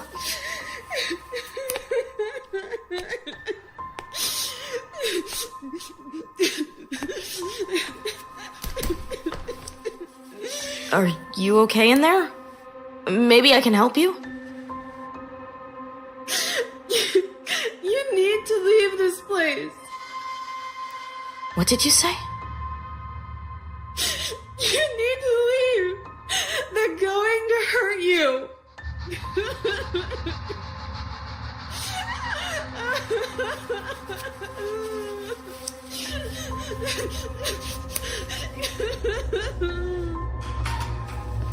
How's the stain? Shh. There's someone in there. Lots of people come in here. It's a bathroom. I heard someone crying in the stall. Listen, they're about to cut the cake. Sean says he needed to talk to you. Did you hear what I said? There's a girl crying in there. I think something is really wrong with her.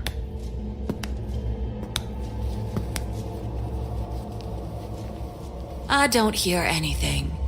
She was just... If it makes you feel any better, I'll stick around here and make sure she's okay. You get back to Sean. But... Or I could go back and keep Sean company myself. No. Just promise me you'll wait until she comes out. Sounds like something has really got her upset. Oh, I'm not going anywhere until she comes out.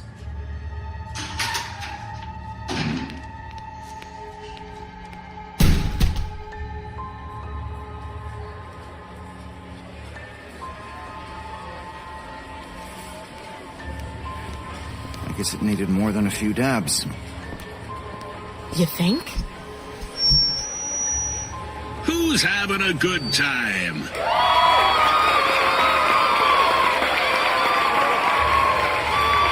David, Anna, if that cake tastes half as good as it looks, it seems we're all in for a real treat.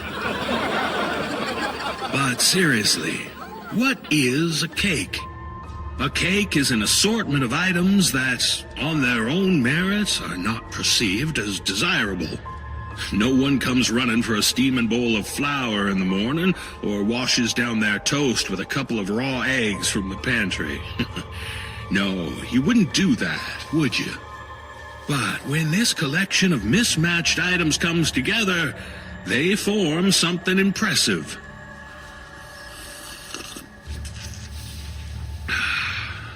Each one of you here tonight was once an undesirable object, a being that by itself was deemed worthless. You each came to me looking for something more. You felt the void. You let the sickness that is our world eat at you from the inside out, day after day after day. We have all come together tonight for one purpose: to fill that void. Hear, hear! However, it is not without sacrifice, for nothing truly worthwhile is given to us for free. Amen. I want you to close your eyes and remember what each of you have already sacrificed to get to this point. Yes, that's good. Now, shut your eyes a little harder and ask yourself, how much more would you be willing to sacrifice to stay? Oh, forgive me if I begin to ramble. I guess what I'm trying to get across is, when your time comes, what are you willing to do to survive? Cheers to David and Anna.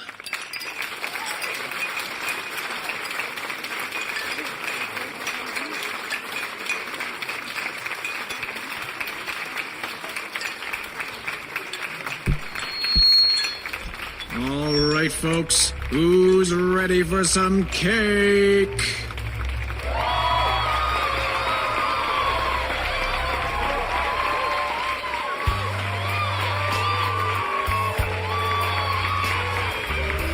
Is it strange if I ask you to dance?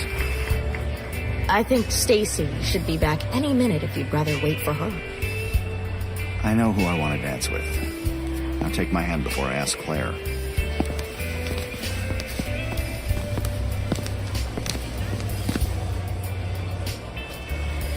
See? This is nice. It's something. Tell me it's not nice. It's nice. I just don't want you getting any ideas. This is just a dance.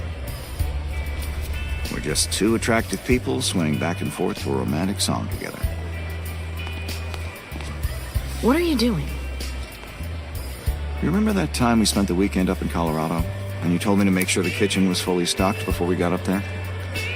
How could I forget? You and that snowstorm nearly killed us. It wasn't all bad. We spent the entire weekend snowed in eating those... what were they called? The little chips we ate? Bugles. And we consumed more in 2 days than a human should ever have to endure. I don't know if they qualify as aphrodisiacs, but I seem to remember lots of lovemaking next to that fireplace. Sean, you can't say things like that anymore. What? I'm just bringing up old times. Because sometimes old times should stay in the past. I'm always going to have feelings for you. You know that. Hell, we've been together so long, I don't see how I couldn't. But I need to find out who I am without you. And I can't move on unless you know I'm not coming back. You do know that, right? I know you've told me that. I need you to tell me you know we're not getting back together. I don't know that. You and me make too much sense to not be together. We had such a great thing going, and you just threw it all away for no reason. I didn't throw it all away. I had my reasons. And did you ever take my feelings into account? Did you ever wonder what it would do to me? Damn it, Zoe, you can be so goddamn selfish sometimes. Of course I thought of you. I just want to know why. Whatever it is, I can change. I can make things better. Because I stopped loving you as much as you loved me. Wow. Don't ask questions you don't want the answers to, I guess. Where are you going? Sean? Fuck!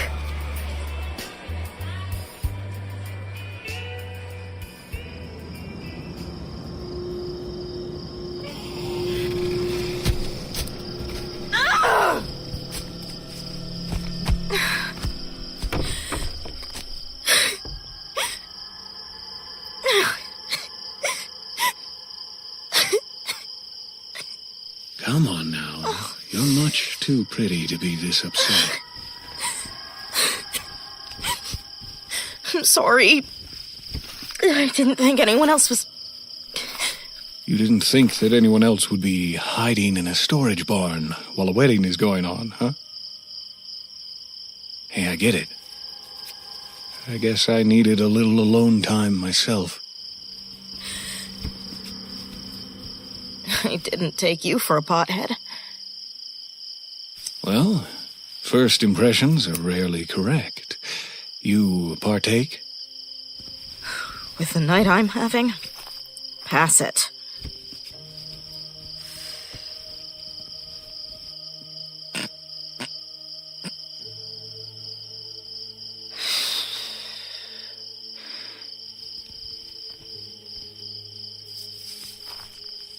Seems like everybody at this place is hiding secrets. What's yours? My secret? Yeah. Well, don't tell anyone, but nothing turns me on more than girls that cry in barns. That's quite the fetish. Oh, ever since I was a kid, I just can't get enough of it. In fact, I've been ostracized from many events because of it. Oh, you poor thing. And what's your secret? I fall for assholes. Oh, what a coincidence.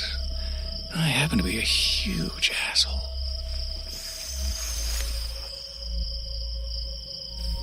Maybe that's why I kind of like you.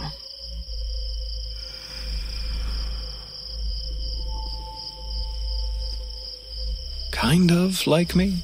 You just kind of like me? Yeah. Maybe a little. What about your friend you came with? The Sean guy with the funny hair. You always bring up other men's names while flirting with a lady? I just knew from the jump that he wasn't your type, is all. And how did you know that? He wasn't me. Is that so?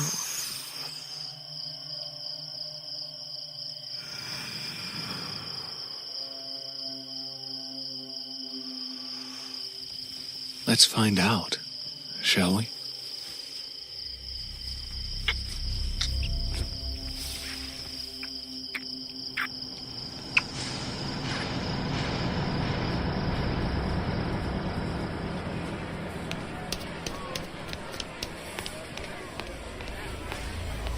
Where'd you go?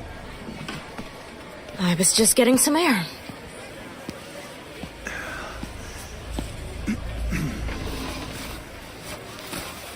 Must have been some great air.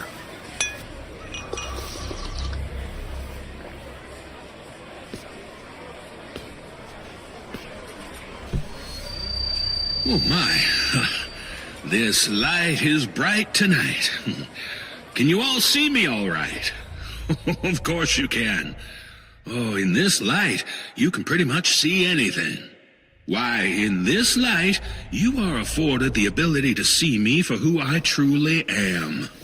I am unable to hide before you, for in the light, we do not know blindness. I bring this up because it has come to my attention recently that some individuals at this very wedding, this sacred day of all days, have deceived us. Shit. I believe there are individuals among us that have chosen not to stand in the light, but would rather cower in the darkness and make us look like fools.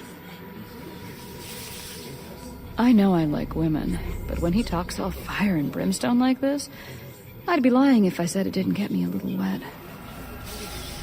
It is our duty to shine a light on these sinners, for if we ignore their trespasses and bury our heads in the sand, are we not any better? Sean. I've got you. He's coming this way. It sickens me that you have brought your wicked ways with you today and infected my family. You!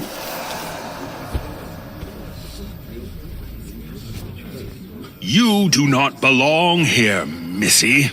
You are meant for worlds of failure and sin, not our utopia that we have sacrificed to cultivate. Now, how about you do the noble thing and come with us to receive your penance? No, I can explain. This is actually one huge mistake. We never meant to... Silence! Your words hold no weight here, whore. Stand before us now. Zoe, no. What are you doing? Sean, it's okay. He's right. We don't belong here.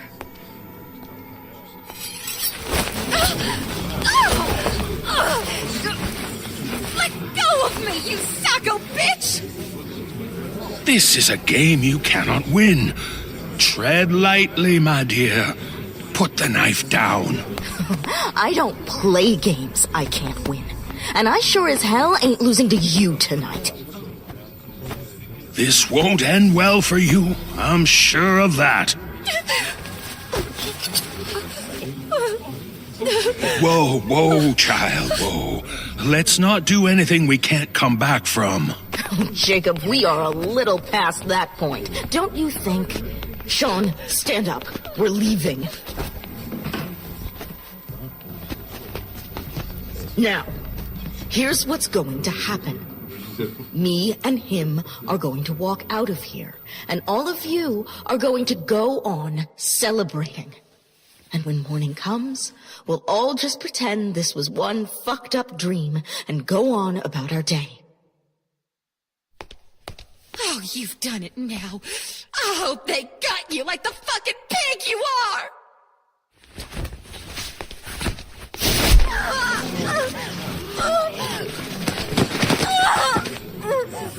My nose! She broke my nose! Sean, run! Should we go after them? No. Let's give them a head start. I like a challenge.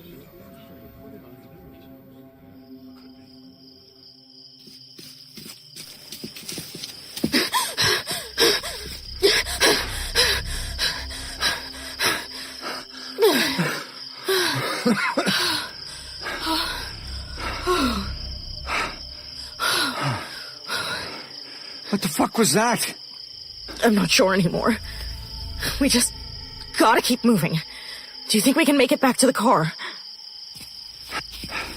I don't see how. We'd have to go past them again. Well, that's out of the question.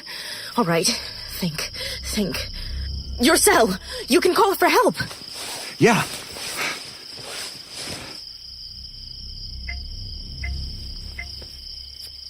What? What is it?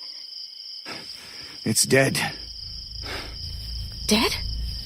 How can it be dead? You charged it most of the way here. It must have been the GPS. Fuck! It's all right. We just can't panic. There's no way I'm letting that asshole win. Let's just sit here for a moment and figure this out. So, I'm sorry for getting us into this. Sean, don't get soft on me. I really need you right now. I'm not getting soft. I feel horrible for putting us in this situation. And you can make it up to me by getting us out of it. And I'm sorry about Derek. I was jealous and I took it out on you. I know you're not my girl anymore. And I think I'm finally realizing that. I just don't think I'll ever get used to seeing you be anyone else's girl, is all. Sean, Just kiss me, Zoe. One last time.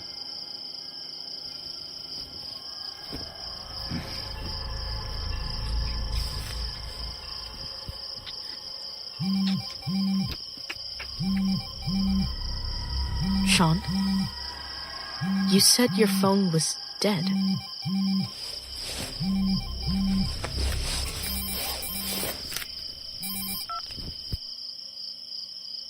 Yeah, you can come get us now.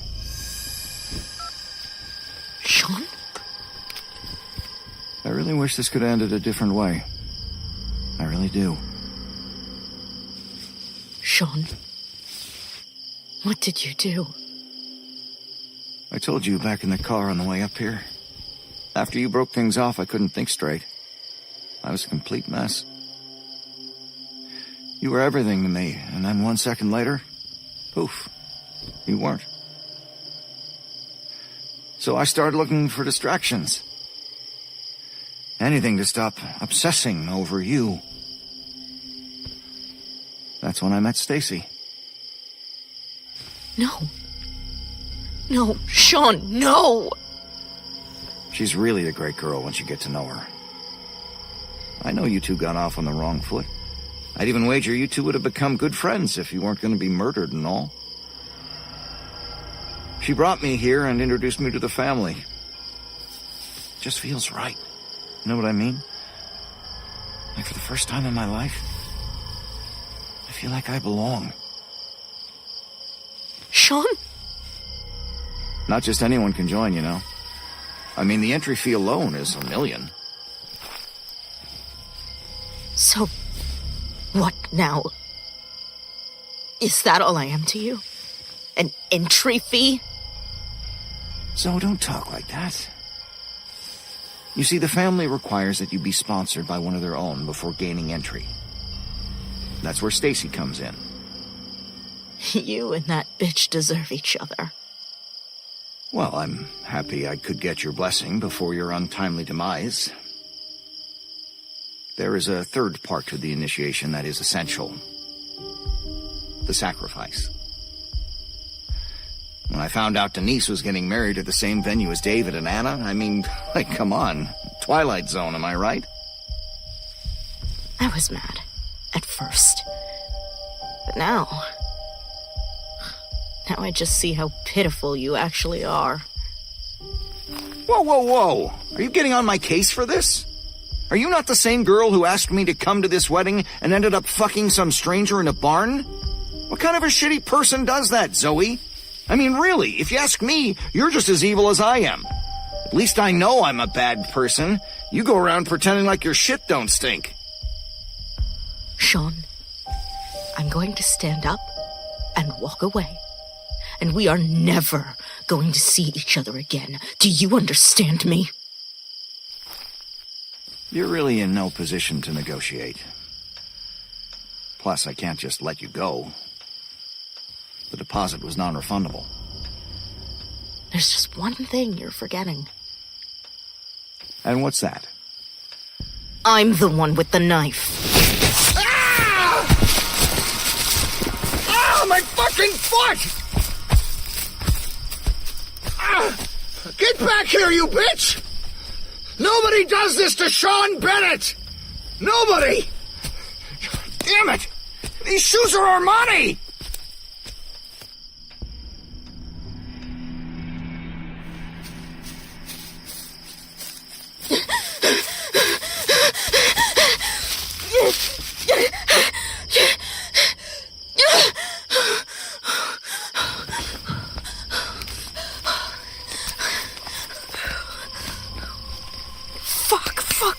Fuck! What's his stupid pin? Got it!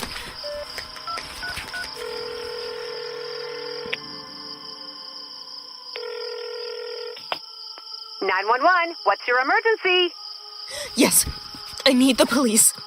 My ex-boyfriend and a murderous cult are trying to kill me. Oh, I've got a few exes from hell, too. How come so many people are after you? What the fuck does it matter? I just need help. We're up at Black Rose Manor and... Black Rose? Oh, my sister got married there a few years back. Gorgeous venue. Send the fucking police now. Do you understand me? Well, there's no need for swearing, ma'am. Ma'am, are you still there?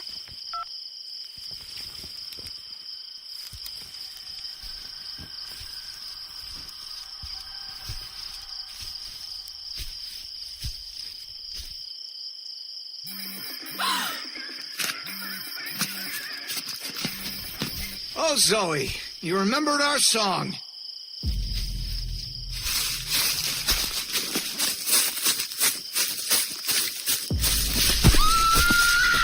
Found her. She's here. Go away! Leave me alone! Damn, I forgot how fast you were. All right, time's up, Zoe. You're surrounded. Don't make this harder than it has to be. Don't you touch her. Hey, it's okay. I am not like them. I'm here to help you. What are you doing, pretty boy? This is between me and her. Butt out.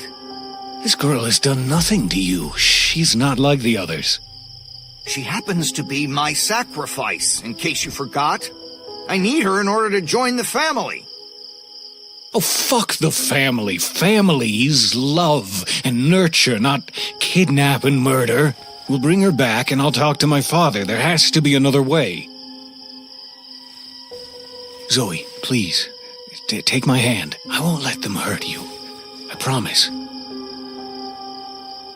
Do you trust me? I do. I just want to go home. I'm going to get you home. I promise. I don't know what it was about the first time I saw you, but I knew you were different. You're a good person. I want to be that person again. I I love you, Zoe. I love you too, Derek. I just want to go home. Let's go home. You son of a bitch. How the hell did you pull that off? Yes! Pay up.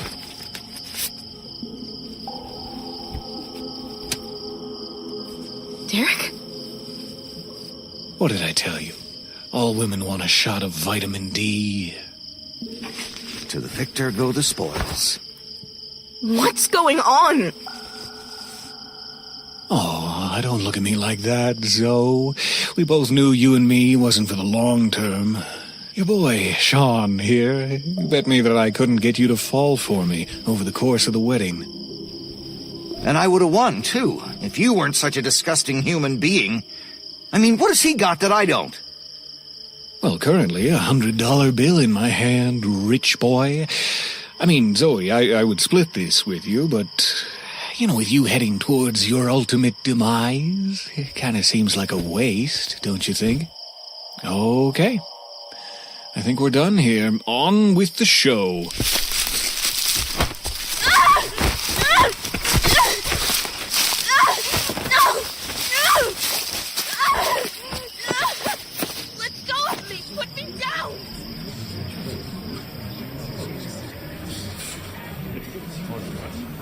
Your destiny was written long before you decided it wasn't to your liking, Ms. Taylor. This is for the best. Fuck you! I'm gonna take my time with you. Make sure you feel all my pain. I've always preferred dark meat. You're no leader. You're a coward. Great leaders are great because they are willing to make the tough decisions others are not. Whether you believe me or not, this brings me no joy. I will end your life, or anyone else's for that matter, who stands in my path of righteousness. Prepare for the sacrifice. Let go of me! Make sure she's secured tightly. Bring my robe. No!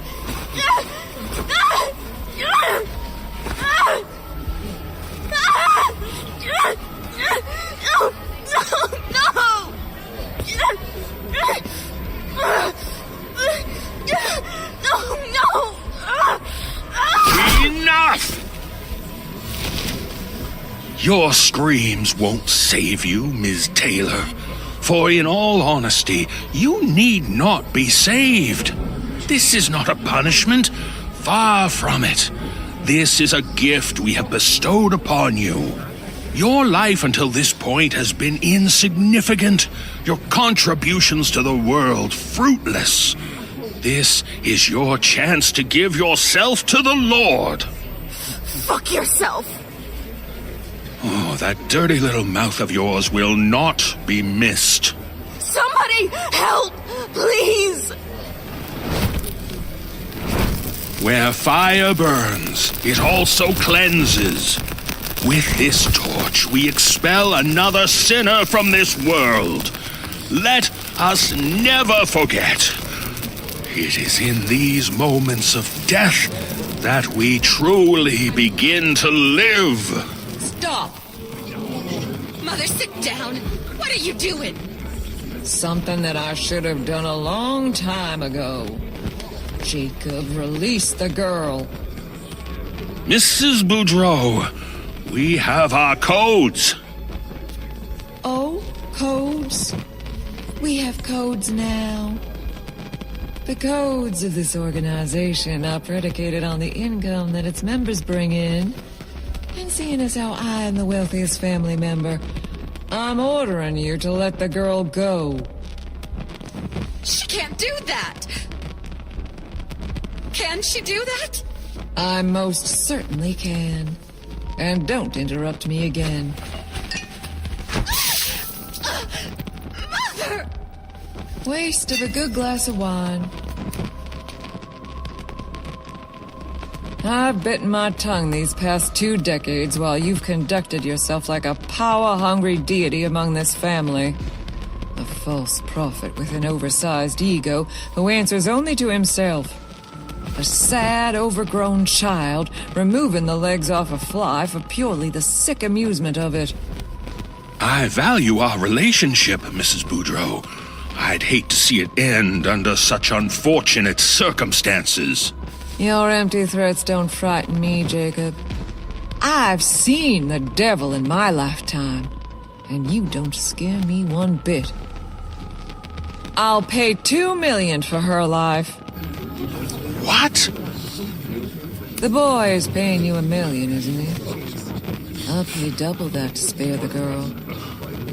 It's not about the money. The what? The money? All of a sudden, it's not about the money? Is that also one of your codes? Fine, then. $5 million. $5 million?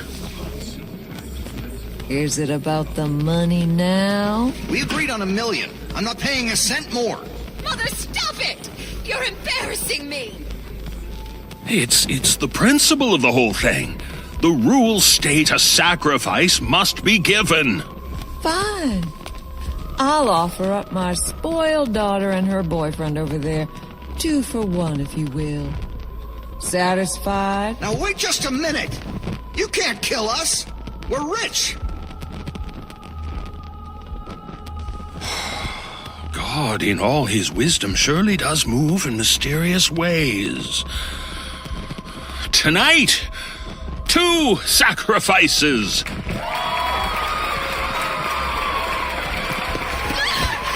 fuck off! Hey, get your hands off me!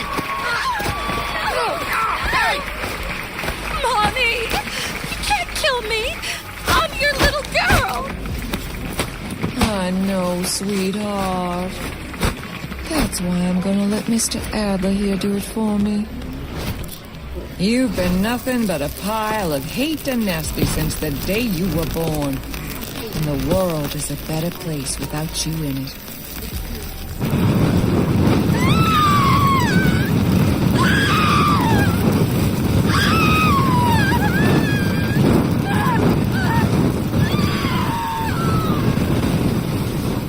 Oh my God.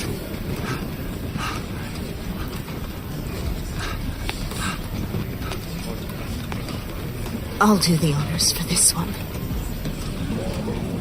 Zoe.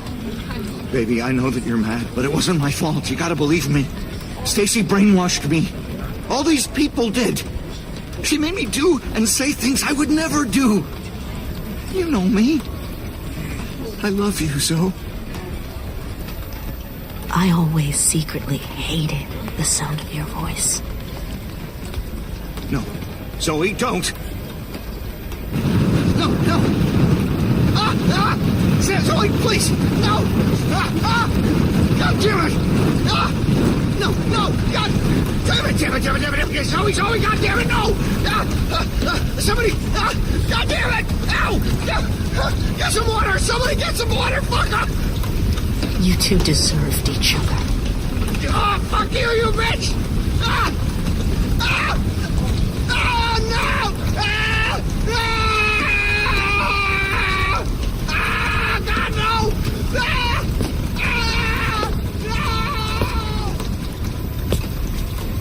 You've been through a lot tonight, Ms. Taylor, and I'm not ashamed to say I underestimated you from the jump. I am going to offer you a chance to join us. I'm offering you a chance to be part of something greater than yourself. We are the doers, the dream makers. We can make you famous, Zoe. More famous than you ever imagined. What do you say?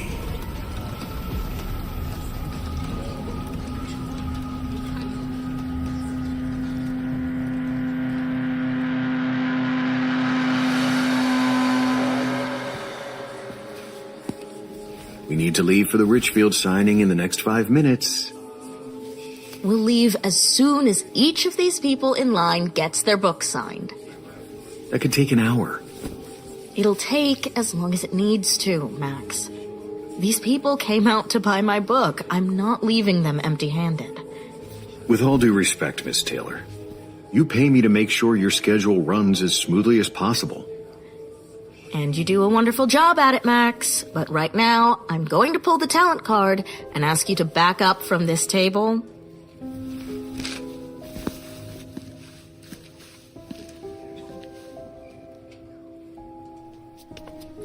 And who might you be? I'm Mia. Mia. That's a very pretty name. It matches your face. My daughter has read every one of your books. You're her favorite author. Well, that is quite the compliment coming from such a distinguished critic. I probably won't be winning any Mother of the Year awards for letting her read your stories, but it's the only thing she's interested in. Everyone has to find their own voice. What was that? Nothing. Just something I heard a long time ago. So, that's MIA? When I grow up, I want to be a writer just like you. And there's not a doubt in my mind, you will. Only, well, you'll be much better than me, I'm guessing. I'll be coming to your book signing for your autograph. Say thank you to Ms. Taylor. Thank you, Miss Taylor. Thank you for coming. You two enjoy the rest of your day. Did you want me to sign your book? Oh, I'm not here for an autograph. I came for a quote. I'm not sure I follow. Miss Taylor, I'm Margot Wilson from the Gazette. Oh. You're the literary critic. That's correct. I remember seeing your picture next to the review you left me for the Black Rose Manor murders. What was it now? I believe you called my book a continuous onslaught of absurd, irrelevant, and mindless narrative swerves. A deeply needless waste of paper. Oh, your recall is quite impressive. Well, some things are hard to forget. It's nothing personal, I hope you know. I just prefer to quench my literary thirst with books that aren't scary? I was going to say far-fetched. I've actually reviewed many books in the horror genre with glowing critique. Name one. I did Cat's Cradle last month. The Sarah Owens book about cats that sit on their owners' faces while they sleep? Oh, a truly terrifying tale of felines and the loving caregivers they murder. I'll take your word for it. Can I give you a bit of advice? Advice from critics? What author could turn that down? It isn't the 1980s anymore. The world isn't scared of the boogeyman or cults or demons. There's enough scary shit out here in the world already to keep you up at night. True crime, unsolved mysteries. It's what the public craves. Find a story that makes people think twice about stepping out their front door in the morning, and you've got a hit. We really need to be getting a move on. Of course. I was just speaking with Miss Wilson here, from the Gazette. Oh, the no-talent critic who left you that shitty review. That's the one. Pleasure to meet you. My editor found out you were in town for the signing and thought I had nothing better to do with my Thursday afternoon than to come down and get a quote from you about the new book. I'd hate to send you away with just a quote. How about I do you one better? What would you say to an exclusive sit-down interview? Oh, a sit-down? Even after the review I gave you? Any publicity for my book is a good thing. Like you said, Margot, it's never personal. I'm glad you can be so mature about the situation. Without civility, we're no better than the beasts. How about over dinner tonight? Dinner? I can't be expected to give a proper interview on an empty stomach. Where were you thinking? I'm actually hosting a dinner party at my home tonight. An intimate affair, of course. Just me and a few close members from my church group. Oh, that would be lovely. Can I bring anything? Just your appetite. I know they will. What's on the menu? White meat. Huh.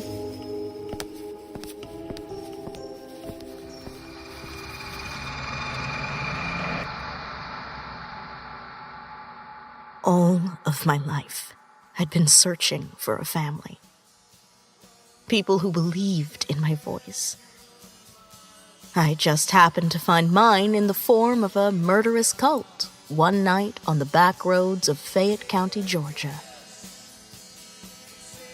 What can I say? You don't get to choose your family. Sometimes they choose you.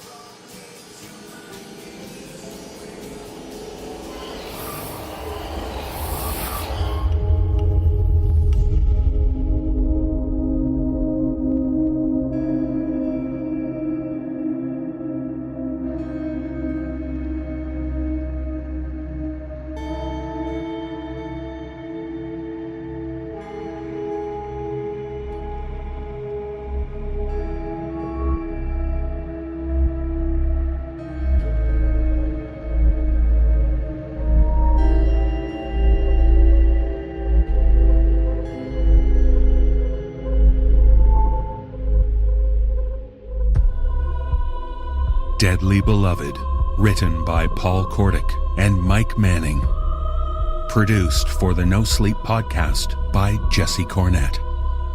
Starring Jordan Cobb as Zoe, Graham Rowett as Sean, George Washington III as Zoe's father, David Cummings as Jacob Adler, Nicole Doolin as Claire Boudreau, Peter Lewis as Derek Adler, Kristen DiMercurio as Alex Winters, Aaron Lillis as Frankie, Sarah Thomas as Stacy, Atticus Jackson as Waylon, Katabel Ansari as the waitress, Mary Murphy as the little girl, Dan Zapula as the little girl's father, Reagan Tacker as the bartender, Jeff Clement as the MC, Kyle Akers as David Aiken, Alante Baraket as Brian, Jesse Cornett as Calvin, Nicole Goodnight as the crying stranger, Lindsay Russo as the operator, Mike Delgadio as Max, Marie Westbrook as Margot Wilson, Danielle McCrae as Mia, and Wafia White as Mia's mother. This presentation was adapted for audio by Jessica McAvoy. The musical score was composed by Brandon Boone. The No Sleep podcast is presented by Creative Reason Media. The musical composer is Brandon Boone. Our production team is Phil Mikulski, Jeff Clement, and Jesse Cornett. Our editorial team is Jessica McAvoy and Ashley McAnally. I'm your host and executive producer, David Cummings. Please visit the nosleeppodcast.com for show notes and more details about the people who bring you this show, along with hundreds of hours of audio horror stories in our archives. On behalf of everyone at the No Sleep podcast, we thank you for listening and for supporting our dark tales. This audio production is copyright 2024 by Creative Reason Media, Inc. All rights reserved. The copyrights for each story are held by the respective authors. No duplication or reproduction of this audio program is permitted without the written consent of Creative Reason Media, Inc.